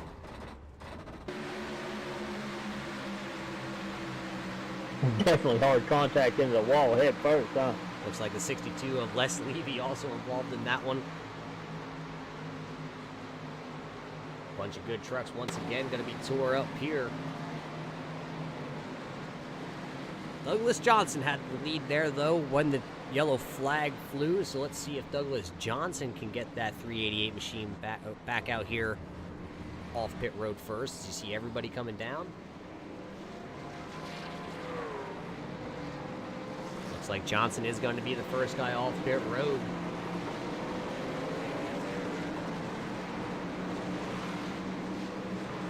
See one of the drivers, I believe that's the 45 back there, backing up pit road. I think he might have missed his pit stall. 45 of Dave Lane, kind of just drifting out into the grass right now. He's in a drift. Possibly a wheel connection for 45 of Dave Lane. Guy who's out front, though, actually going to be the 14 of Charles Johnson. He elected to not come down here under this yellow. He's going to go from the 29th position now to running out front with only 13 laps out there. It's going to be a question to see how long Charles Johnson can keep that Mountain Dew machine out there, because we calculated the fuel strategy out here to be about 17 to 21 laps. And yes, that is going to be green flag laps, so maybe subtract 2 laps. So we're going to say he's been out there for 10, as we're going to click off a couple more caution laps here before we are able to go back green flag racing. Let's see, maybe we can get a word in with one of our other drivers out here on track. Let's see if we can get a word in. Let's see if we can find him. There it is. We got him now. Les Levy got a copy. Jason and Roger up here in the booth. Jason, Roger, you're talking to me on a lousy night, but hey, it happens. Well, we got to talk to somebody, and right now, with having a damaged number 62 machine, what happened there? Well, let's see. I had a teammate wipe me out on the first one, cost me an FR. He drifted up the track and got caught up in that last one. So I'm out of fast repairs. I'm just going to see what I can run for a little bit here. But new league, the guys are trying it out. We got all the Crow's Nest boys with us. Jimmy brought the crew, so it'll be a good race at the end. I guarantee that. Oh, it's not just going to be a good race at the end. I'm sure if you go back and watch this one, it's outstanding and pretty much amazing to watch these guys be able to hold 3 wide for about the top 20 cars. Well, other than that, what are you seeing out there from the cockpit, though? Well, you know, they got the dynamic weather going on here, so we're getting a lot of wind. Things are buffeting around. I know the trucks are feeling a little bit loose. Some of the guys on the radio from the team are talking about that. A little hard to hold that 3 wide, but running from the back, I'm just trying to avoid the wrecks. Yeah, started in your 25th position. You were up inside the top 20 there when that one all let loose. Out of quick repairs, like you said. So what's it going to take here for the rest of this race? Because that machine's pretty beat up. How much damage do you actually have on that 62 Crow's Nest Motorsports truck? No, I doubt I'll even get up to speed, but I'll see what happens. Get out of everybody's way, then probably park it. Well, that's not what we like to hear. Is right now, actually, only it looks like 4 drivers are already out of this one. So you're running right now, first car a lap down in the 30th position. So you still have a chance. Hey, always got a chance, Roger. But thanks to you and the guys in the booth and Max Speed, you'll do a great job. And I'll probably watch that replay on the way back tomorrow. Well, you're gonna have to watch it back because it's exciting racing. Hey, thanks for jumping up here in the booth, talking with us. We'll get you back down here to the team and try and discuss what's gonna happen here going forward. Yep, 10-4, Roger, and I'll just be paying my bills over to Jimmy's Motorsports. Well, Jimmy Crow always brings a couple extra cars for his drivers out here. Right now, it looks like Les Levy could use just one extra little car out there. I mean, that truck looks like he belongs driving in the Gander Camping World, whatever the heck it is, truck series anymore, because that looks like one of the trucks that was racing there on Friday night. Yeah, you know, Roger, what it reminded me of was last Wednesday night when the 985 was all over Tim Smith. Well, you never know with driver 985. Good thing he ain't out here running Talladega, because I could tell you we wouldn't make one single green flag lap if he was out there. But we've made quite a few right now, working lap 39. Charles Johnson does find himself out front with Douglas Johnson right there. Not sure if there's any relation there or not, but they're going to find themselves on the front row with David Anderson right behind them, along with Brandon Hurden there in your 4th position. Sandusky right now finds himself in the 5th spot, and Bubba Walters right there going to find himself 6th. So as they're working another caution lap here, we're going to have to see at the line if they're going to get the 1 to go signal or not. We had just said moments ago we only had 4 drivers out of this one. It actually looks like we have a couple more drivers who have now retired on lap number 39 here. Looks like now we have 6 drivers out of this one. Dwayne Cooper after losing connection here, along with Chad Oxendine. Jordan Wright also out of this one. It looks like Stephen Herman also out of this one. Estelle Fields gone, along with Lewis Lola. So 6 drivers find themselves out of this race right now. Michael Spells does find himself in the 5 machine on pit road. And actually, it looks like he's going to come out right now. Dave Lane, though, has been on pit road for a little over 4 minutes, 30 seconds. So hopefully Dave Lane can get the 45 machine back out here on track and keep that 45 rolling as the lights on the pace car are going to go out. So we will go back green flag racing here on lap number 40. Well, just approaching halfway so far. Jason, what have you seen out there on track? The outside line is, I would say, the place to be. But then the inside line comes and the middle comes. So it's been a great race so far, 40 laps in. 40 laps in, and you swear that they were only running or racing to lap number 10 because everybody's got the foot to the floorboard trying to go to the front, and it's just one of those races where, well, I mean, you got to ask yourself, what's coming next? Is the big one coming? We haven't truly seen a big one. We saw the first wreck here tonight happen with about 8 to 10 cars, and we saw about 6 cars just in this one. But the question is, when is the big one going to come? It's not a matter of if. It's a matter of when. We know a lot of these guys. We mentioned it, time and time again. Redline Racing, along with Crow's Nest out here. USRA is out here in presence. The Pit Stall. All those guys, we know they're great drivers, but just one little mistake, one little lap in concentration, and it could be over for the entire field. Trust me, I know it happened to me last night. Still not happy about it, but we're about to go green flag racing once again here with these guys. The NSRA, the Charity Dash 100, as the pace car is going to duck off. We're going to have that long crawl once again back to the start-finish line to wind these bad boys back up here. 14 Charles Johnson going to lead them down here with Douglas Johnson to the outside, along with David Anderson and Donald Sandusky. They're going to line them up here. They're going to go back. Green flags in the air. We're going to go back green flag racing here in the Charity Dash 100 here on MaxSpeedTV.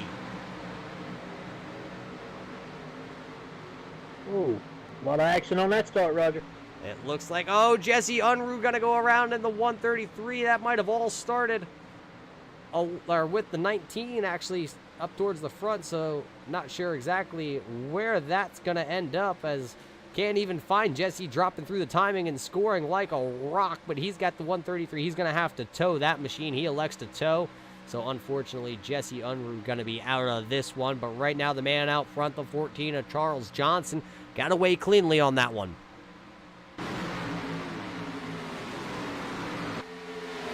Kind of broke this field up into a couple different packs.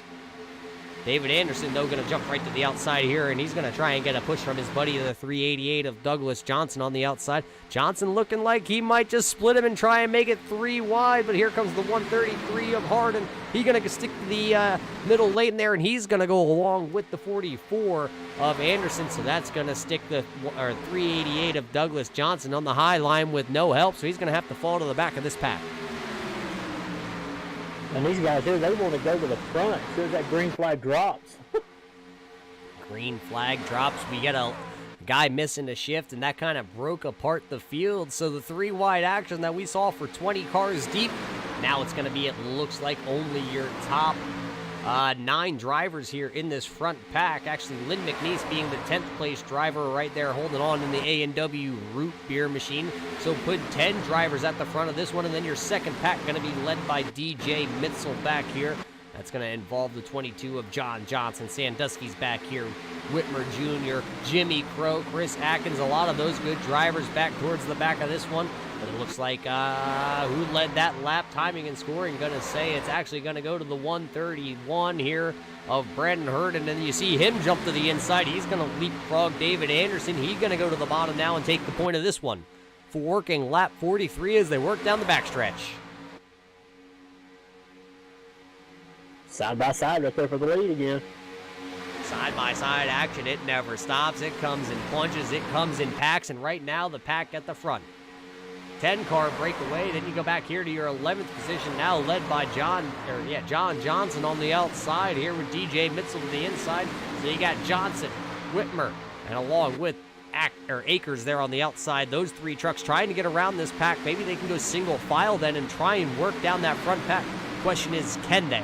They right now are just over 2 seconds, 2.2 seconds to your leader for your 11th place driver of John Johnson. Those three trucks, though, are making some headway. Looks like John Johnson going to duck to the inside here. That's going to allow Gary Whitmer Jr. to the outside. Now the question is, can Gary work his way around? There you saw the first pack. There you see the second pack. You see the big gap. Everybody 2x2. Front pack's 2x2. Second pack 2x2. Yeah, this is where that second pack needs to get in line, work together, and catch his front group. They are losing valuable time by running side by side back here. They went from being 2.2 seconds behind last lap. Right now it's 2.5 seconds behind the leaders. Kind of like throwing a big parachute over that second pack. They're just keep falling back. Well, you could throw a blanket over your first 10, and then you could throw another blanket over, it looks like, your next 15 drivers back there. But right now, at the point, the 131 of Brandon Hurd finds himself out front with David Anderson behind him. Those drivers are just going to keep on rolling that inside lane. And they are 3 wide, actually, towards the back of this one. 3 wide with Jason. Actually, sorry, that looks like it's still going to be the 36 of Gary Whitmer Jr. leading that inside charge. To the outside here, Don English in the 07 machine to the outside there. He's being pushed by, that looks like the 35 there of, well, I wish I could tell you, but it keeps jumping on the timing and scoring. 35 is Brian McCrane. He's actually a lap down, but he's trying to push his buddy Don English to the front of this one.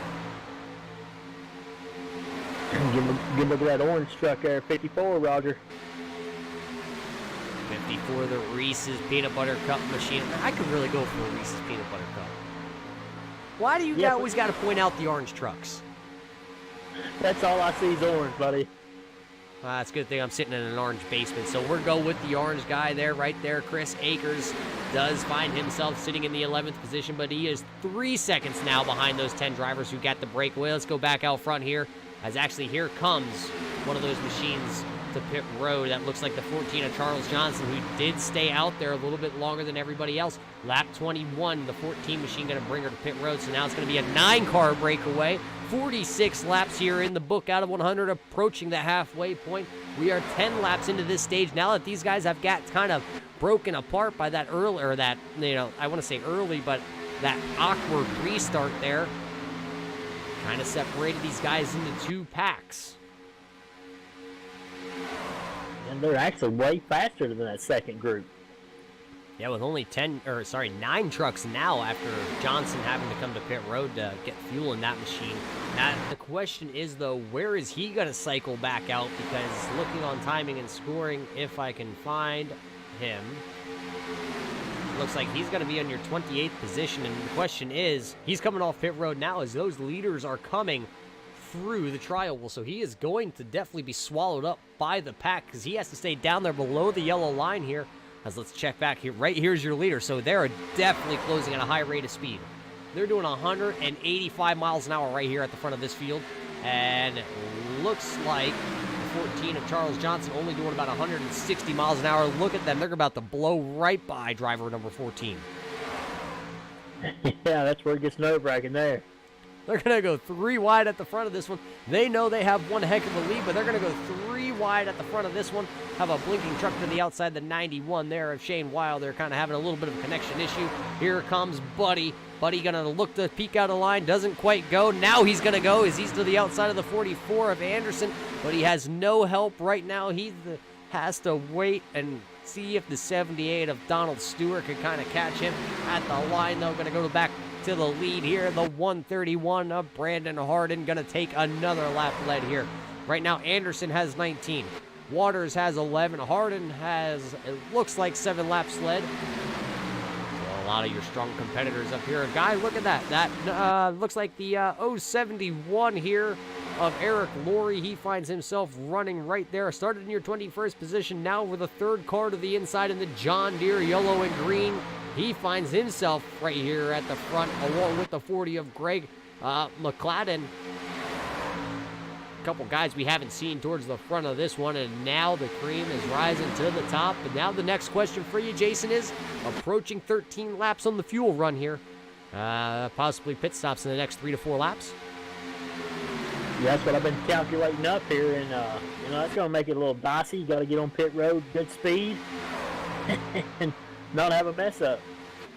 Well, right now it looks like next time by we're going to hit the halfway point, but Gabe Butler finds himself in the 88 machine, and these guys are 3 wide back here at 10th on back actually, and it's just kind of not really working out as they find themselves 3.5 seconds behind the leaders now. So it went from being 2.2 when we started talking about this second pack, now it's 3.5 seconds. So they are just drastically dropping. It's like dropping a rock in a water barrel. They are just falling backwards.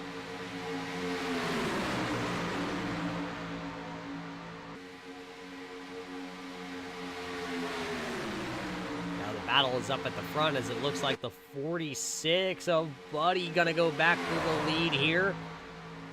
He's pulling that middle, or well, I say middle, but it's actually the outside lane right now because they're only 2 by 2 for the first, it looks like 8 trucks here, and then Lynn McNeese pulling that 9th position, just kind of riding there, trying to get the draft off these guys and see as far as he can go. 3 wide behind them though. 3 wide with Luke there on the outside in that green 29. It looked like he might have scuffed the wall just a little bit going down the backstretch. So that's going to slow up that outside lane. That outside lane going to have Luke Gray there along with the number 11 of Jason Kinsler. As now it looks like the 35, who is a lap down truck of Brian McRae, he's gonna duck back in there. Back out front at the line that time by Brandon Herden, back to the point. Nobody's slowing down for this.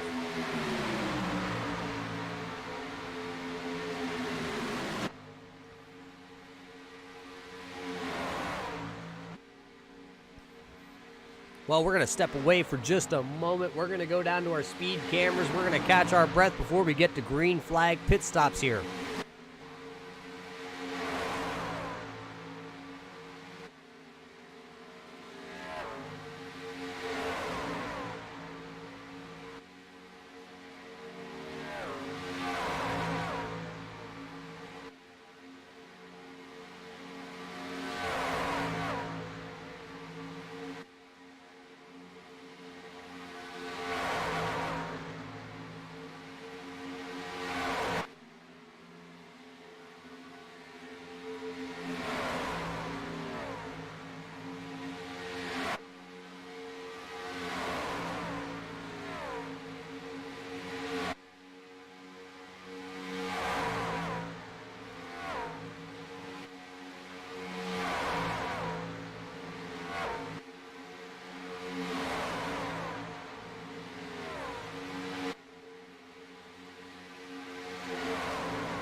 What an amazing sound. All these trucks out there flying by those speed cameras. Right now, though, possible green flag pit stops happening in a couple moments. Looks like your leaders are going to come by pit road. They're not going to stop. Let's check the second group here. Doesn't look like anybody in the second group is going to peel off either, though. We are working lap number 17 on the fuel run here for these trucks. So any moment you see that first group, they're kind of getting single file. Looks like the 46, though, of Buddy going to be to the outside along with Donald Stewart. So those two trucks have yet to come to the inside lane. So green flag pit stops pending.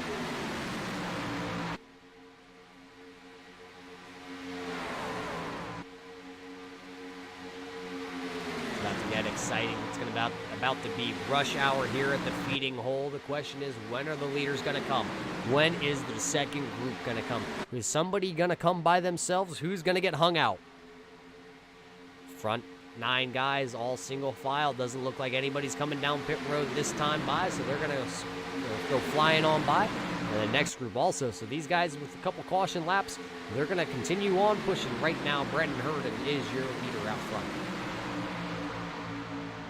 You're looking for some hands waving in that rear view mirror.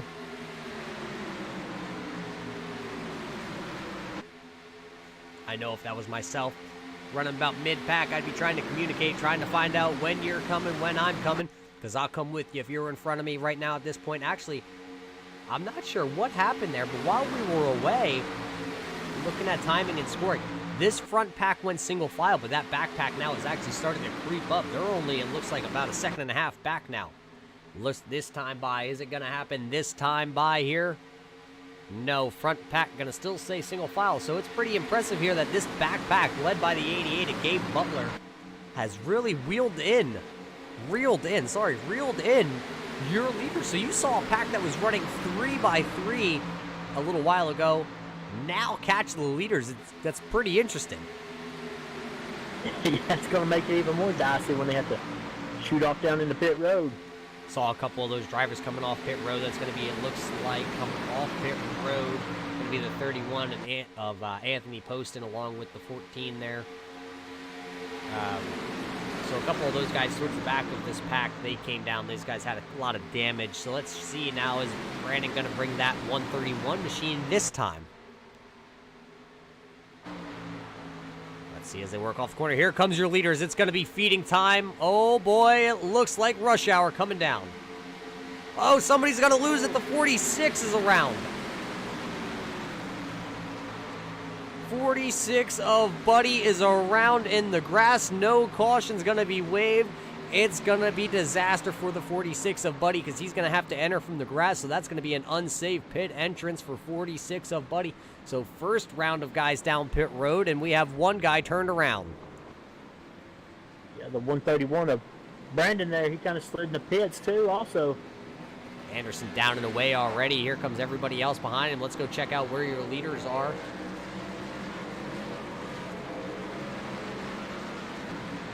Here's your leaders. They're kind of jumbled up now, too. Eric Laurie led the lap. Greg McCladden coming along here. It looks like everybody trying to get hard on the binders. Douglas Johnson coming along with them. Lynn McNeese. Oh, Douglas Johnson almost into the 19 there. Another eventful pit road entrance, but those guys are going to get woed up as it's only going to allow actually one driver out of the lead pack not able to get her woed up and down on the pit road. So the 40 of Greg McCladden right now finds himself out front.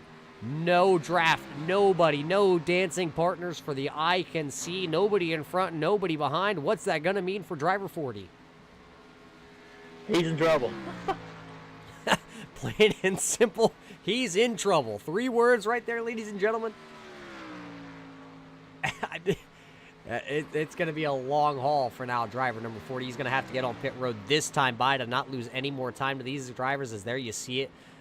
Greg going to get that 40 machine down pit road here. What you don't want to do right now is speed, as he's going to get her woed up. 55 miles an hour, the pace speed. You see him well under 55. So where's that going to lead us? Lynn McNeese right now is actually shown in second place. So if pit cycles were to kind of work through, Lynn McNeese and Donald Sandusky would be your 1 and 2, followed by Eric Laurie, Jimmy Crow, along with, here comes the man in the 44. Anderson up the full song and dance. He's going to buy these guys that just came out of pit road. He's got the 131 there, or Brandon Hurd, and right on the tailpipes of that machine, he's pushing them around, and they're going to try and come around the 171 here of Eric Laurie and try and get caught up here to Lynn McNeese and Sandusky, as those two drivers right now, looks like they're going to go by the 40 right there, so that's going to turn the lead over. Looks like they have about a half-second lead right now over Anderson. Timing and scoring is about to just jumble all around as green flag pit stops and everything's kind of cycling through, so give it a moment to try and update itself. Two trucks here side by side coming down the backstretch. Let's see how this is going to play out. 32 of Donald Bennett going to go there to the outside. Going to allow, oh boy, here comes the 19 now of Sandusky. Sandusky going to go to the outside of Lynn McNeese. Here comes the 44 of Anderson. The 19 there of Sandusky going to throw a block on the 44 of Anderson, so that's going to slow that momentum of the outside lane up. Now Lynn McNeese, that lone guy to the inside. Here comes Cody Levitt. Where did Levitt come from? Levitt was running about the 30th position there coming into pit road in the pit cycles. Now finds himself battling up here for the lead of this thing. He came out of nowhere. That silent bearded wonder out of the Las Vegas area now finds himself with that Mountain Dew ice machine up here by himself. No dancing partners. He's the lone sole driver out here in the front pack for USRA as Donald Bennett is one lap down. He's right there at the back of that front pack. So he's going to have to battle himself and try and see if he can find any friends. Right now, the 19, though, Donald Sandusky finds himself out front here working lap number 61. Pit cycles are finally completed, so right there is your running order. There's your top 5 as they run after pit cycles. Sandusky, Anderson, Herden, Laurie, McNeese round out your top 5. So you just saw it. Pit cycles happened there, and only one driver was spun around. The 46 of Buddy Waters was spun around there. Right now finds himself still on the lead lap, but running in your 24th position. He's got to hope for a caution to get caught back up. He wants a caution right now. This front group, which includes 14 drivers, everybody from Donald Sandusky, who's out front, to John Johnson, who runs in your 14th spot, that last car on the outside. They don't want to see a caution. They say it's only 14 drivers. One of me, 14 to 1 odd here, I'll take those chances over gathering up all those other drivers. It looks like 25 drivers on the lead lap. I'd rather take the top 14 over trying to battle 25 guys for the win here. Oh, yeah, absolutely. 14's way better than 25. It's kind of like a golf score, You want to have the least amount of guys you got to battle. But they're going to go 2 by 2 towards the front of this. Once again, ladies and gentlemen, though, thanks for tuning in here on MaxSpeedTV. MaxSpeedTV along with the NSRA Racing Series. Appreciate all of our followers that join us week in, week out on a nightly basis here over on YouTube or across all the platforms that we broadcast to. You can find some of us over on not only here on YouTube, but you can find some of us on iRacing.com along with Facebook.com. And I believe the man, the myth, the legend, KR Stolfus also broadcasts over on the Twitch side on Outlaw77. So you can catch all of us, Roger Muth, myself, along with Rudy the Man Cummings, KR Stolfus, Chris Legoo, Michael D'Amico. You can find all of us throughout the week here on MaxSpeedTV. We have multiple broadcasts tomorrow night. Well, we're going to bring you the Lightning Cup Championship, but that's tomorrow night, and you can catch myself back in the booth. So if you love my smooth talking voice, you can come on back tomorrow night and catch me there. But tonight, here we are at Talladega Super Speedway for the Charity Dash 100, and we are over halfway as we are working lap 64 here tonight. Douglas Sandusky battling with that man on the outside, the 78 of Donald Stewart. Those two guys side by side. And what a battle this whole field is put on tonight.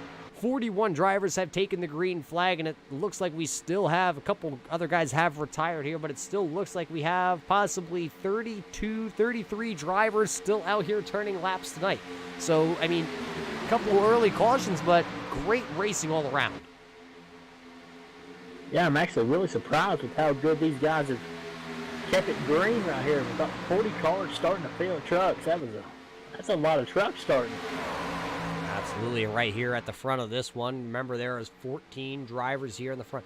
That second little group going to be led by the 36 here of Gary Whitmer Jr. Then it's going to be the 54 of Chris Akers. Don English in this group, along with the 24 of John Larson. So that's that little group back here. John Larson in the 24. I'm going to have to zoom in on that truck. Looks like a beautiful PlanBSales.com machine. Anybody looking for die-cast cars or any collectible NASCAR items, head over to PlanBSales.com. I know I'm a member. I got quite a few Kyle Larson machines here sitting in front of me, and let me just tell you, they're absolutely beautiful. Plan B has probably some of the best customer service I have had to ever deal with in collectible merchandise. So John Larson out there in the 24 machine really representing out there. Just one of those sponsorships I had to point out. I saw it, had to point it out there, but here towards the front, still Sandusky and Stewart leading this front charge. Looks like I-40 headed to Knoxville for Tennessee Saturday game. Who? All I know is it actually looks like everybody heading up Marshall Street, heading towards the Carrier Dome in Syracuse. Matter of fact, I'll be there this weekend, Jason. Don't worry, I will get you some great photos from Syracuse basketball versus Duke this Saturday night at the Carrier Dome, because I'll be there. Don't worry, the pictures will be free. But you know what I'm looking at right now? Look at the driver to the outside running in that second truck. The number 16 of Jimmy Crow, fan favorite Jimmy Crow, has now found himself back up inside your top 5. Running right there, the second truck on the outside, that gold and black number 16, Crow's Nest Motorsports. Number 16 finds himself out there towards the front of this one. It was only a matter of time till Jimmy Crow made his way back to the front, and now he's there and he's going to strike while the iron's still hot. I feel like we should call him the closer, like Kevin Harvick there. He just come slowly creeping his way up towards the front. Well, out of all these drivers, if I had to pick one, it would be that man right there leading that inside lane, the 44 of David Anderson. He's more like the closer himself. I mean, I know you might not know Dave Anderson yourself, but I've seen Dave Anderson out here multiple times. And no matter where you are, whether it be a super speedway or if we're going to go run Martinsville, you're going to find David Anderson towards the front of it at the end of one of those races, no matter where you're running. Right now, you find him leading the inside lane with Donald Sandusky there in the middle. And to the outside, that looks like Shane Wilder in the 91 machine, the Mopar Chevrolet. I like it. I mean, Mopar Chevrolet, it gives a good rhyme. It's still better than Toyota or Ford, no matter how you look at it. I'm going to have to disagree there, Roger. Well, hey, just because if it was a Mopar, which means it's going to be a Dodge, the truck body's going to rust before everything else, but the truck's still going to go. Yeah, but them Toyotas are always up front, though. They're cheating. But out front, the guy who's not, though, that's going to be the 44 of David Anderson. He's still going to be side-by-side with Sandusky. Right now, Anderson has led 19 laps here. Sandusky has led 8 laps. So two of those drivers worked together in the early going, and now they're side-by-side for the lead, working lap number 69. We're going to come by this time by. A lot of these drivers have been out there now 11 and 12 laps, so just add another one to that. It's going to be 12 and 13 laps for a lot of these drivers. Remember, it's the top 14 drivers here at the front. Oh, a big wiggle from the 91 of Shane Wilder to the outside there. He was being pushed by the 388 of Douglas Johnson. I kind of broke those guys up a little bit. That's actually...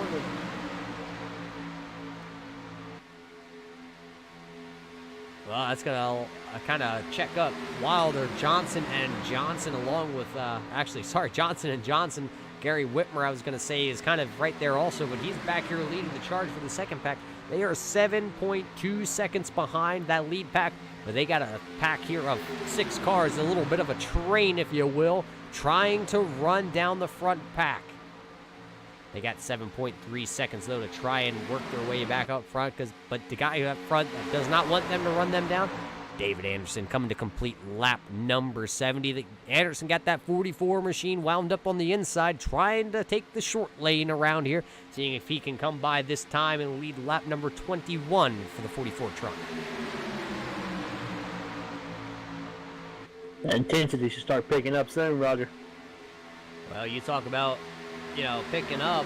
How about the pickup to the fuel tank right now? Because I'm looking at timing and scoring, and if I remember right, between lap 18 and 21, a lot of these drivers came down to pit. The question is, when is the next round of pit stops going to happen? Because actually, if I'm reading timing and scoring right, if we can go, you might need to try and stretch this as far as you can. Otherwise, you might have to come in for literally a splash and go at the end of this one. Well, those fuel strategy races are always intense. I don't know about you, but fuel strategy is absolutely my favorite strategy. Once again, everybody, thanks for tuning in here. You were watching the NSRA Racing. It's going to be a Super Speedway Racing League broadcasted over here on the Sunday night platform by Rudy Cummings. Look for that in the near future to hit your MaxSpeedTV YouTube screens. Tonight they are racing. $25 to the charity chosen by the winning driver here tonight. Cash prize is also handed out, $10 cash to the winner. Get that, actually I say cash, but that could also head as, you know, maybe iRacing credits or straight to the PayPal. $5 goes to second, $5 to third. The top qualifying position did get $5, and along with the biggest mover here tonight, we'll take along another $5. Right now, though, Dave Anderson, actually, you just saw it as they went down the backstretch, lost that lead to Donald Sandusky. Sandusky dropped to the inside. Maybe those two drivers trying to plan out their pit strategy a little bit early here and get organized, because now it's going to be Sandusky at the line, followed by Anderson. On the outside, it's going to be Stewart, followed by Jimmy Crow. That's your first four drivers. This is where you need to make friends wise. Get a good partner going into pit road. We know those two guys that are on the first two trucks on the inside lane. Those are two drivers that work together. The question is, look at the guy looking to the outside right now. The 38 of Cody Levitt in the Mountain Dew Ice Machine. I guess that's more of what you're pulling for, considering you're out there drinking some Mountain Dew tonight. Right now finds himself in 8th with no friends around him. Is he out there in chat probably trying to pick and choose who's he going to go with? Right now, no friends. We say no friends, but most likely he has a friend out there somewhere. You never come to a super speedway and don't have any friends. Jimmy Crow, though, in that 16 Crow's Nest machine, he's going to jump to the inside. That's going to leave the 78 of Donald Stewart to the outside. You can see these guys are now starting to get single file. There goes Donald Stewart. He's going to go to the inside. So now put a lot of those Crow's Nest Motorsports out there. You see Crow's Nest all over the side of a lot of these trucks. They are now 1, 2, 3, 4, 5, and 6 positions out there at least.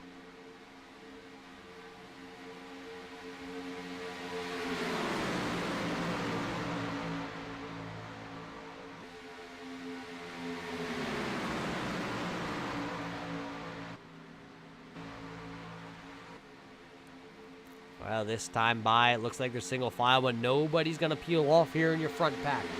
Now it's going to be about 17, 18 laps for a lot of this front pack. Let's go back here and check. Let's see where Gary Whitmer Jr. is. That second pack's not going to pit either. Then it's a long way back till you find the 31 of Tony Poston. I'll get his name right sooner or later, too. But he's also back here with, it looks like, the 42 of Shane Dorr, along with DJ Mitchell, Mitchell Wilkins, Thomas Light. A lot of these guys in here, they come. This group is actually going to jump the pit road early and see if they can get their work done. So they're going to get on the pit road here. They're going to be the first couple guys down pit road. The 31 trying to stop in his pit. It looks like he barely got that 31 woed up, but the leaders are going to come by them. As here comes the leaders. They're coming down pit road. Oh, hard contact. Hard contact between, I'm not sure who that is that's turned around. As it looks like that's the 29. Donald Bennett tried to get the pit road, and he actually had to miss pit road because there was a big log jam at the front of that one. So the 29 of of Gray, he's going to have to, looks like he's going to have to use a quick repair if he has when the 29 machine's smoking. That's going to leave a handful of drivers back out there on the track. That looks like Jason Kinsler, along with Lynn McNeese. And I'm not sure. Looks like Gary Whitmer Jr., Chris Akers, Don English, and John Larson also out there right now. So these two drivers actually that are drafting together, the 11 of Jason, and that looks like the 35 of Brian McRae. Those two drivers not even on the same lap right now. Brian trying to stay out in front to stay just one lap down. He's been out there for 18 laps, so he's going to have to pit along here with Jason, and it looks like Lynn McNeese. Lynn McNeese just kind of rolling right there in that A&W machine. Now, if I was Lynn McNeese not having a drafting partner right now, I'd probably be wanting to come to pit road next time by to not give up any more track time, any more position, because you know the likes of Gabe Butler, Donald Sandusky, David Anderson, along with Donald Stewart have all already come down pit road.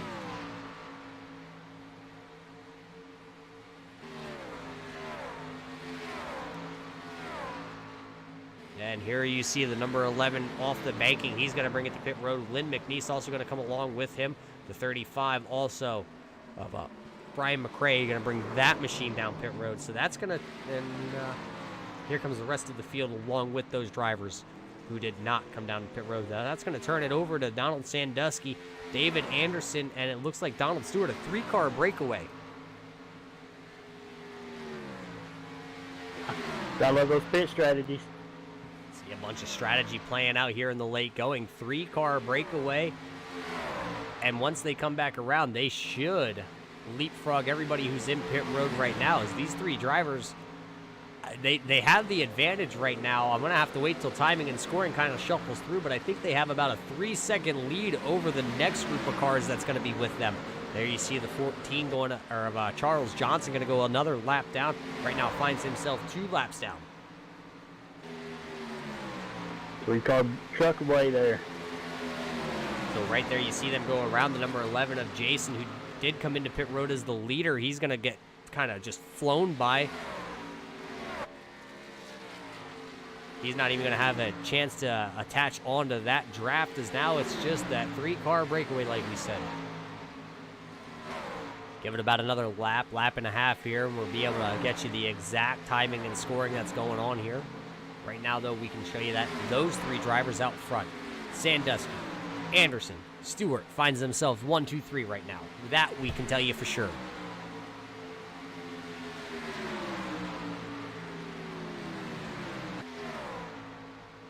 I can also tell you running in your 4th position going to be the number 11 of Jason Kinsler.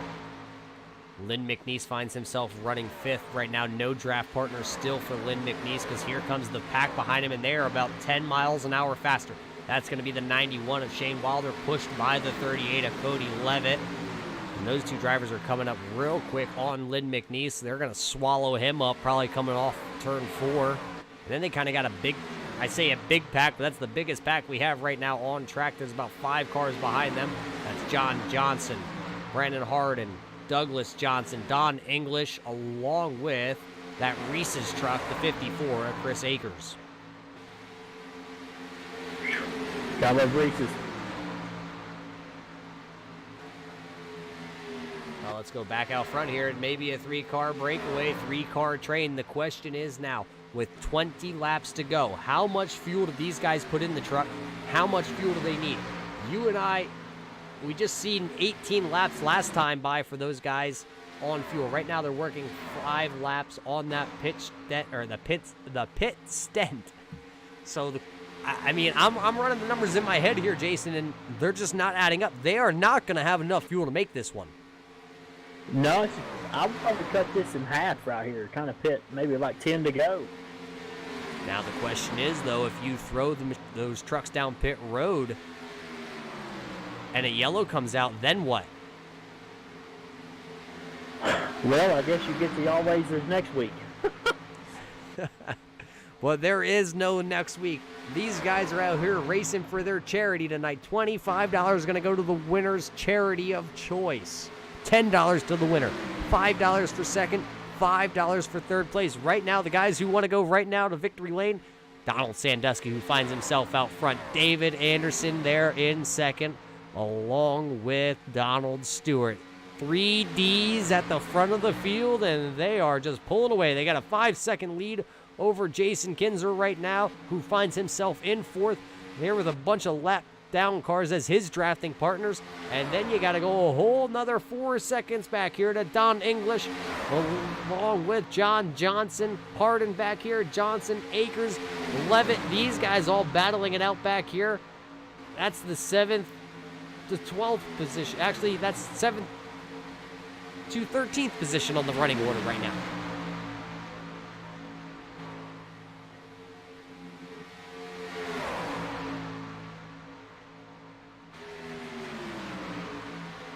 So really the only action on track is back here with Don English and a lot of these guys, because your front 3 of Sandusky, Anderson, and Stewart all nose to tail. They are just trying to ride this one out. We're keeping an eye on timing and scoring, because right now it's 5.6 seconds back to Jason, who runs 4th, and then it's this pack who is just sitting at 9 seconds behind. It looks like possibly slowly reeling in the leaders, but I mean, it's going to be a very slow crawl, and it could be a little too late by the time they get there. Yeah, time is running out. This race went by pretty quick.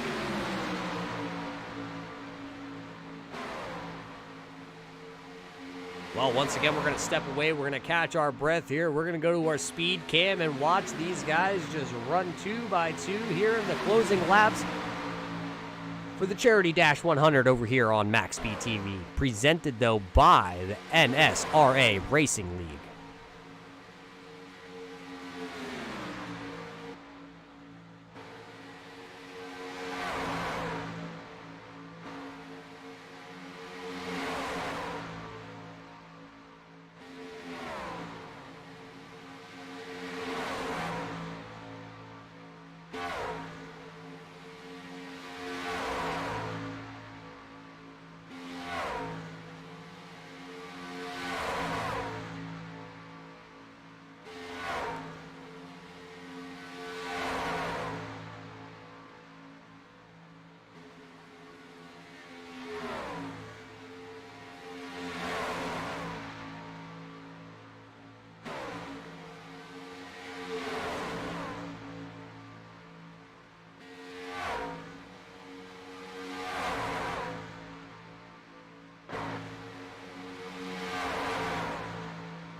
Well, pit stops have not happened yet. You see a couple guys that were running towards the back of this pack. That looks like the 29 of Luke Gray. He's on there coming off pit lane, along with Jimmy Crow, who's 1 lap down right now, shown in your 21st position. Let's check up here out front with your leaders as they work their way through a little bit of a pack there. We did not bring that to you live as we were on a little bit of a crank it up, kind of gathering our little thoughts here before we get to the green flag pit stops. Probably going to be happening here any moments. Jason said when we were away on break, probably with 10 to go, look for a lot of these guys to pull those trucks off and bring them down pit road for a splash and dash. Yeah, that's what I have to do, just cut it in half.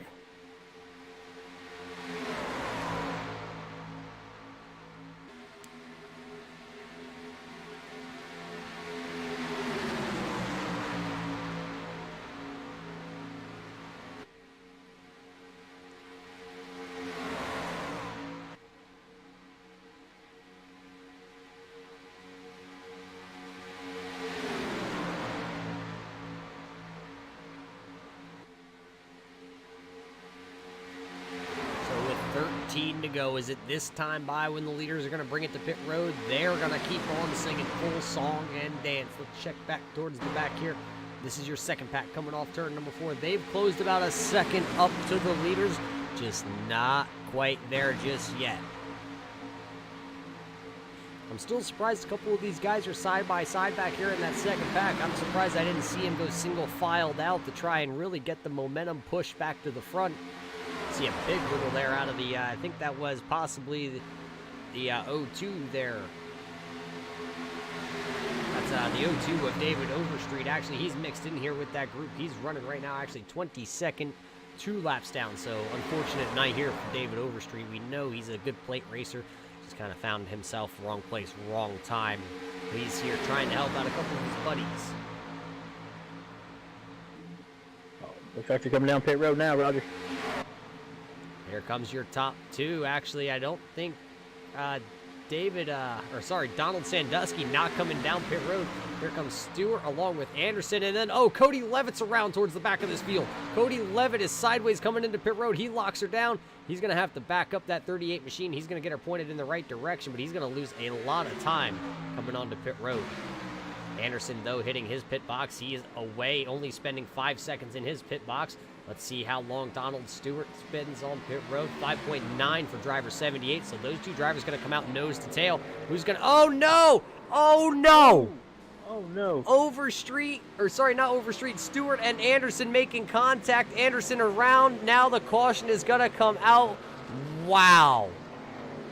That is not what those 2 drivers were trying to do, because they had the cat by the, well, if you want to say, you know, the 2 twig and giggleberries, as that's not what those 2 drivers wanted to see, but wow. Wow. Man. I'm not sure much more of what you can say than wow right now. Let's go back here and see if we can see exactly what happened between these 2 drivers as they were trying to come off pit road. The wheel spin just gets everybody, seems like, tonight. Let's just go from like directly behind the 44 here of Anderson.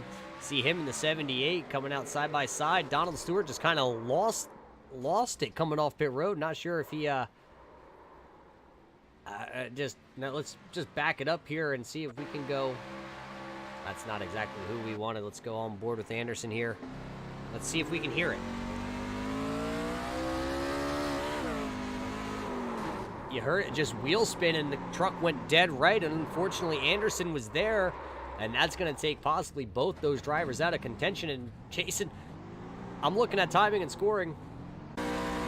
Only 2 laps to go, or not 10 laps to go. This is where it's going to be interesting. So that's going to allow your front guys here like Donald Sandusky, John Larson, Don English, Kinzer, Johnson to all come down pit road as everybody else is still trying to catch the field here. So these guys are pretty much, it sounds like, getting a free pass to come around here and pit. Well, we got 14 trucks on the lead lap. We're going to have to wait for timing and scoring as we were in the middle of pit stops there, so a lot of things kind of getting jumbled up.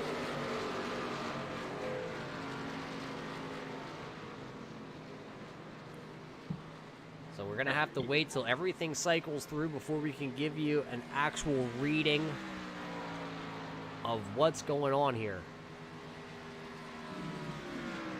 You pay big money to go to Talladega to see that ever-loving green-white checkered finish. Yeah, so if you thought the single file racing was boring that you just saw, it's about to turn the wick up, and it's going to go crazy. We saw 3 wide racing early on. We're going to see it again here before the end of this one. We're going to go back green flag racing probably one more time because everybody knows the infamous anything under 5 laps. If we get a caution flag, that's going to do it here. I mean, wow. I thought we were going to run that one out green here to the end and watch and see how the pit cycles kind of, cycled everybody through. But throw that paper out the window. We're going to line them back up 2 by 2, 3 by 3, and go back green flag racing and see who can bring her back to the start-finish line first. So We're going to step away for a couple moments. At the top of your screen is your top 5 running right now. John Johnson finds that 22 out front. We'll be right back to bring you the closing laps here from Talladega for your Charity Dash 100.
Well, welcome back to Talladega. What a race we have seen so far, and it's coming down to it's going to just be a handful of laps here, and if it's anything like we saw in the beginning of this one, Jason, it's going to get wild.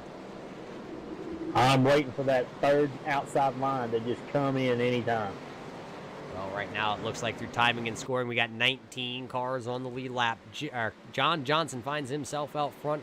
Chris Akers is in second in that Reese's machine. Donald Sandusky going to be third. John Larson is fourth. Don English going to be fifth with Jason Kinzer right there in sixth place. Brennan Herden going to be in your seventh position with Donald Stewart running with a brand new 78 Crow's Nest machine there in your seventh position. And it looks like Lynn McNeese going to line up in your ninth position with Sean Wilder right there. The man who's really going to be bummed after this one. It looks like the 44 of Anderson out of this race. He is out, sitting in the 28th position, 2 laps down right now. Oh, look at that orange truck on the outside. You're just pointing out all the orange trucks. Let's take a look here at the caution counter. We were talking about that while we were away on a commercial break. 4 cautions here so far out of the 92 laps that have been completed. We only have 7 laps to go. 9 caution laps run. We've had 30 lead changes here. 30 lead changes. That's more than the NASCAR Cup race had. That's pretty phenomenal right there. And some of those lead changes have come 3 wide right once again at the top of the screen. There's your top 5 as we're just working through turns 3 and 4. We're going to wound up with just a handful of laps here to go from Talladega. Hopefully we can make it here the rest of the way. We're going to come back to get the green flag. We're going to take the green flag, and it's going to be 6 laps to go here from Talladega for the Charity Dash 100.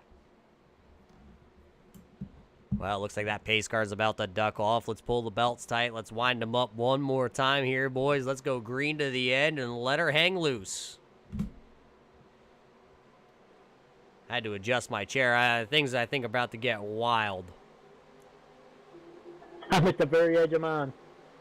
I thought you fell off a couple laps ago, but I mean, good to hear you're still sitting in your chair after drinking a lot of that Mountain Dew.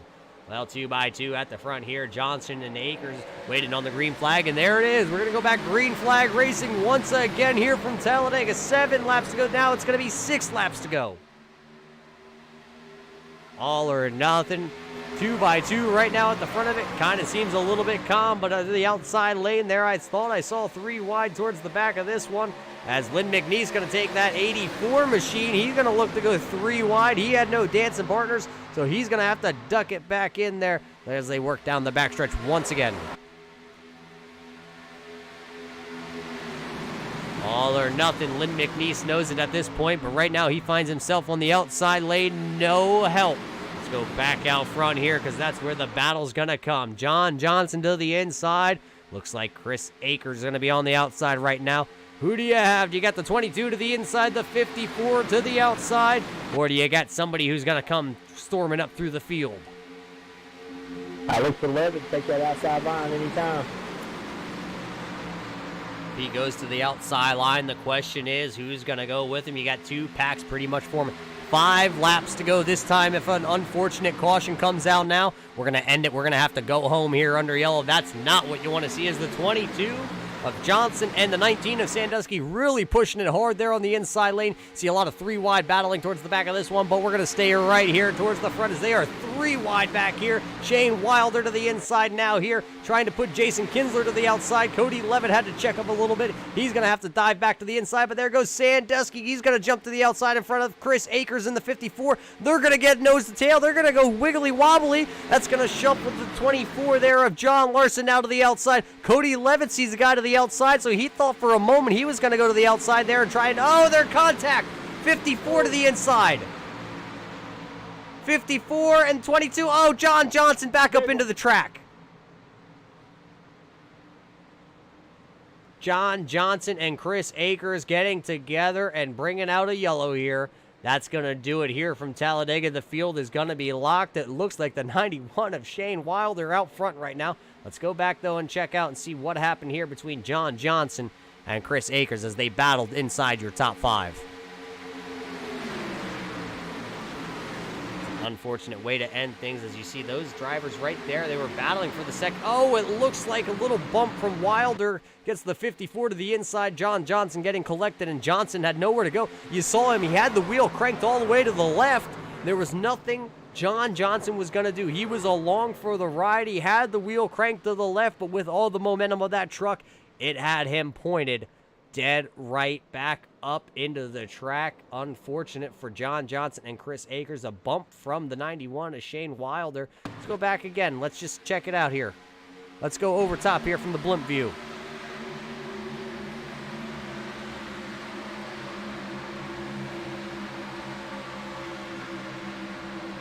Just that little bump there to the rear end of the 54 sent those 2 trucks to the inside there, and nowhere to go. Everybody else just kind of piling in after that.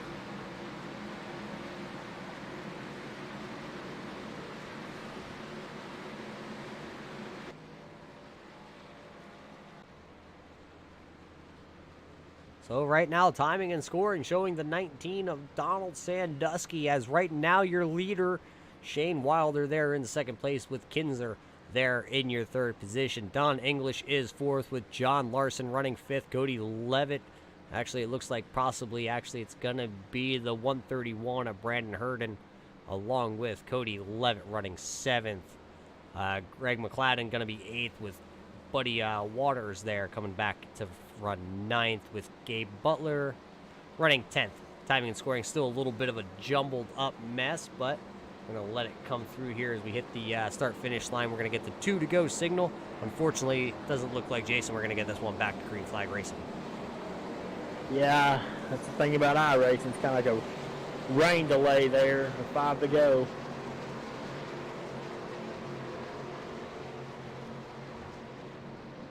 What a great show this was, though.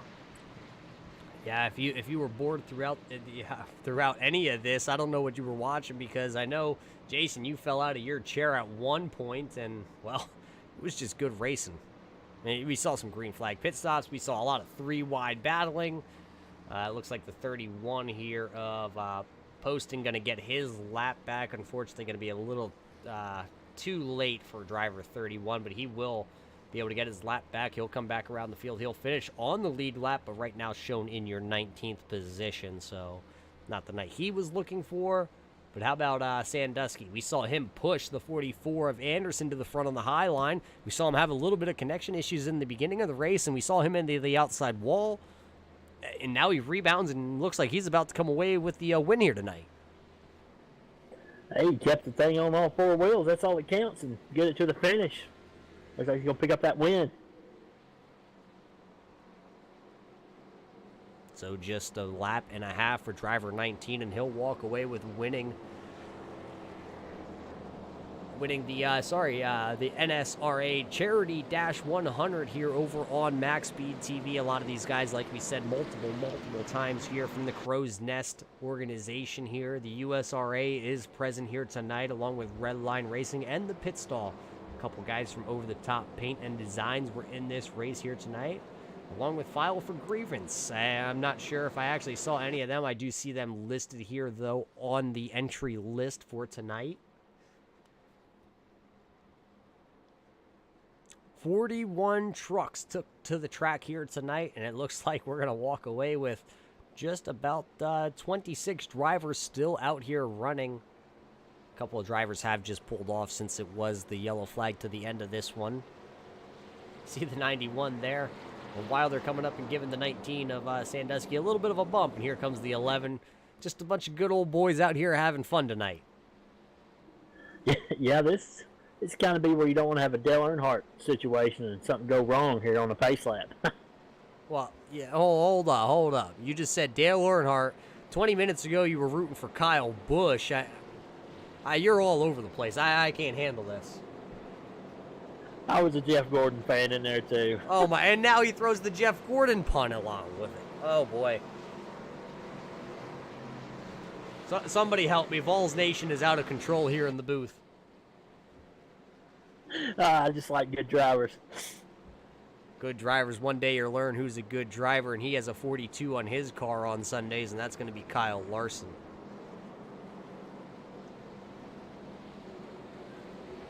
Roger, what is on the 19 truck there? I'm loving that face. Well, let's see if we can get a close-up view here. Remembering Ryan.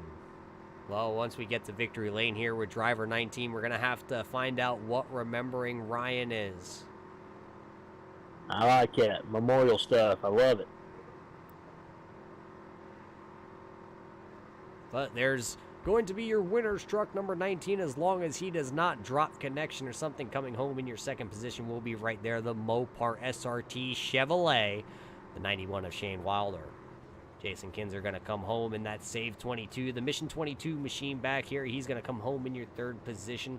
Don English going to drive that 07 machine up here to a fourth place finish. John Larson in the 24 Plan B Sales.com machine going to come home fifth. Brendan Harden going to come home there in your sixth position, with Cody Levitt running in your seventh position. Greg McCladden going to come home eighth, with Buddy Walters. Oh, sorry, it's Waters. Going to be ninth. The 88 of Gabe Butler going to round out your top 10. Lynn McNeese going to bring the 84 A&W Root Beer machine home in the 11th position. 388 of Douglas Johnson is going to come home in your 12th position. Jimmy Crow bringing the Crow's Nest Motorsport Chevrolet home in your 13th position. It looks like the 071 of Eric Laurie going to come home 14th. The 36 of Gary Whitmer Jr. going to come home 15th here tonight. DJ Mitzel going to bring that Ray Bestis machine home in 16th, with John Johnson unfortunately having to bring home that machine in your 17th spot. Chris Akers also not going to be happy with an 18th place finish. Anthony Poston going to come home in your 19th spot. And rounding out your top 20 going to be the 42 of Shane Dorr. Donald Bennett going to come home 21st tonight. Looks like the 35 of Brian McRae going to come home 22nd. David Overstreet in the 02 going to come home in your 23rd position. 24th going to go to the 78 of Donald Stewart. 25th position going to go to Thomas Light. And it looks like driver 30 going to be coming home in your 26th position. That's Mitchell Wilkins. Charles Johnson going to come home 27th. Kyle Kissenbach 28th. David Anderson 29th. Running in your 30th position, Luke Gary. That rounds out your top 30. A lot of your other guys off track, unfortunately. We're going to step away for just a moment. We're going to see if we can get to your winner here and get a word in with him tonight. Donald Sandusky going to take home the win. So stick around and we will bring you post-race interviews here from Talladega.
All right, welcome back to the Talladega Super Speedway. You just watched 100 laps of side-by-side action, 3 wide battles throughout the entire field. At one point, you could have thrown a blanket over your top 25 because they were all 3 wide, and they made it work out there.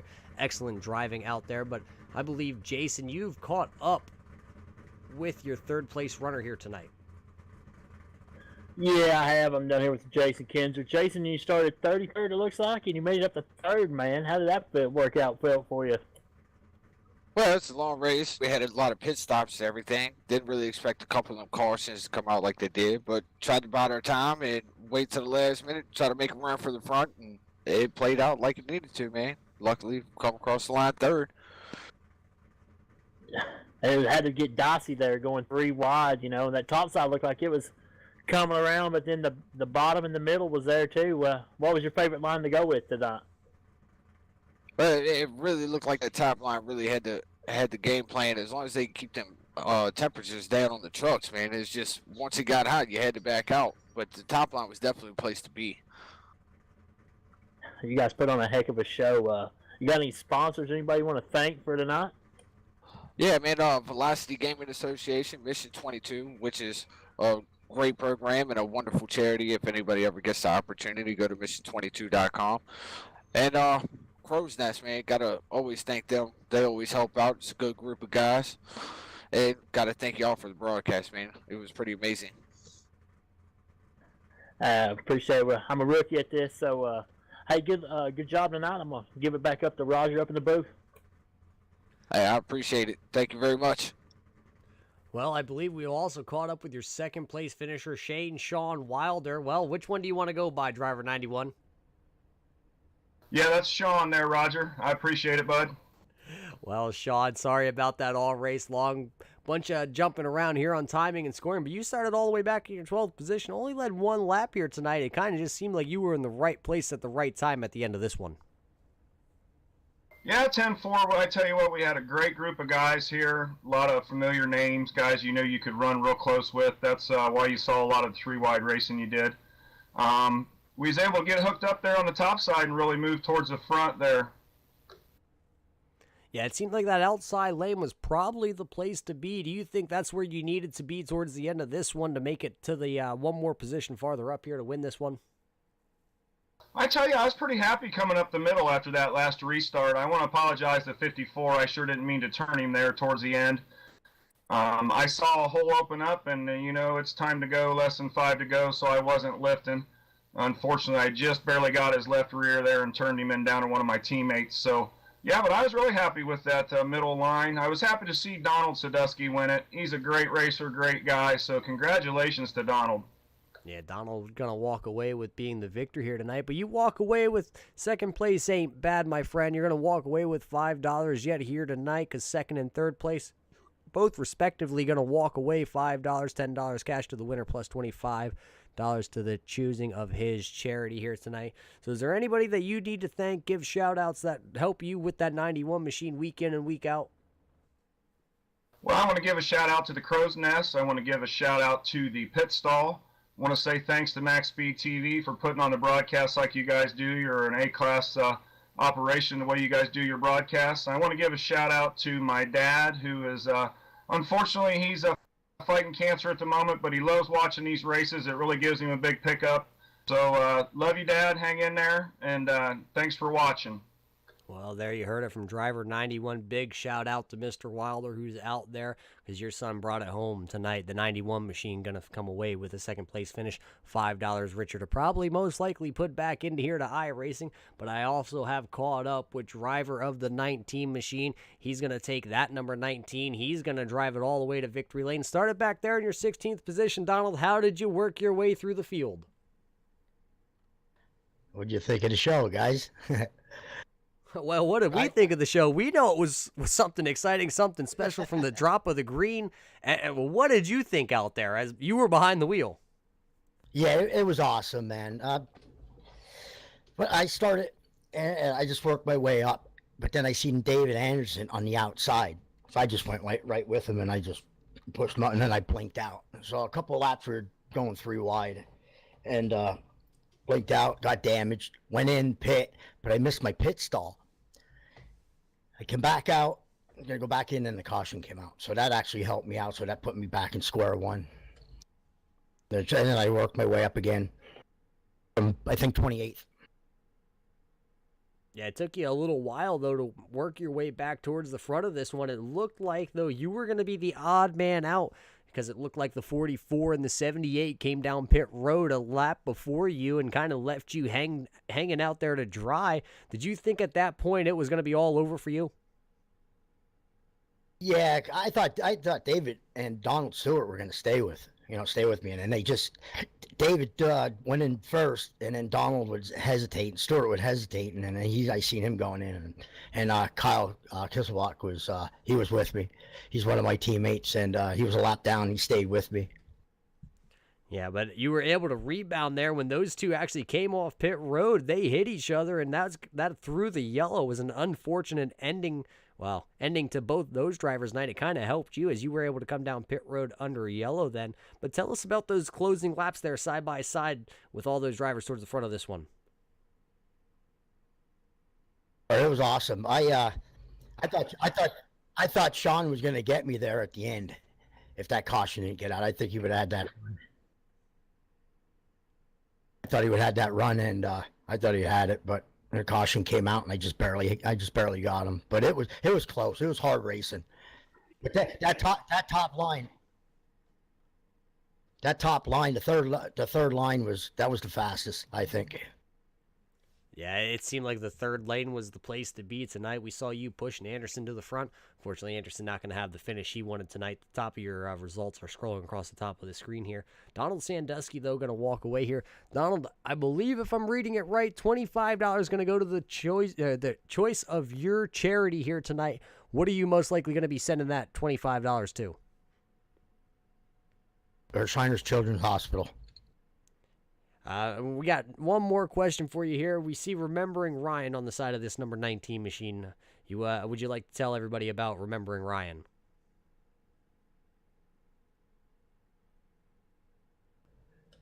It's emotional. This wins for him. It was my son. He passed away May 2nd, 2016. It's going to be 3 years since he passed. His birthday's coming up in March 20th. That's next month. This wins for him. I love you, Ryan. I miss you. Well, absolutely. A big shout out to Ryan. Unfortunate him not being here with us tonight. But, Donald, you're going to park that number 19 in victory lane here tonight for Ryan himself. $25 going to the charity of your choosing, along with $10 cash. So, Donald, congratulations here walking away with this one. And, you know, it's always going to be Remembering Ryan, and especially tonight, going to be a special one as you park that 19 in victory lane.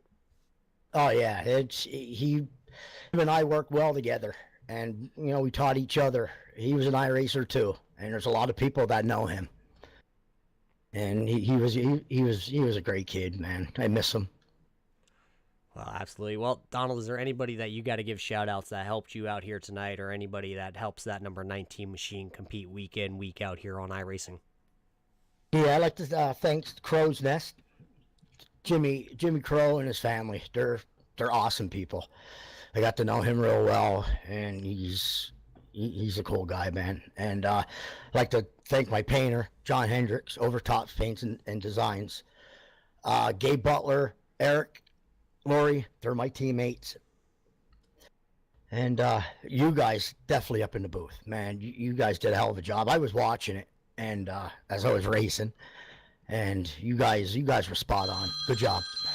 Well, absolutely. Donald Sandusky going to walk away as your winner here. Wilder going to come home in second place, with Kinzer coming home in third. Those three drivers walking away with a little bit of change in their pocket. And Donald Sandusky going to be sending $25 to his charity out there. Well, Jason, it's about that time here. I mean, it's the closing thoughts here from Talladega. What a race you saw. What really drew your attention here tonight? How long they could run three wide for like 9-10 rolls deep. That was just awesome. I loved it. I'll go back and watch it here as soon as we get done. That was awesome. Yeah, it's definitely. I think I was the start of it, making it three wide all the time. Well, Donald Sandusky definitely taking it three wide, bringing that 19 machine to the front. Not having all of his friends up at the front of the field as he wanted, but it's definitely a show that everybody's going to have to go back and watch. If you missed the beginning of this one, you watched some great three-wide racing throughout the entire field. You missed three-wide racing through the entire race here tonight. But for everybody over here at MaxSpeedTV, we're going to sign off here. For everybody also over here at the NSRA, the Charity Dash 100 you just watched here. What a great organization. We saw a lot of the Crow's Nest Motorsports out here. We saw a couple Red Line Racing guys. USRA was president. Over the Top Paint and Design guys. The Pit Stall guys. What a great race we just watched here from Talladega Superspeedway. Tune in and continue to watch here on MaxSpeedTV. Once again, we also appreciate all of our followers and fans that tune in on a weekly basis. Till next time, though, here on MaxSpeedTV, for Roger and Jason and the whole crew, we'll catch you next time.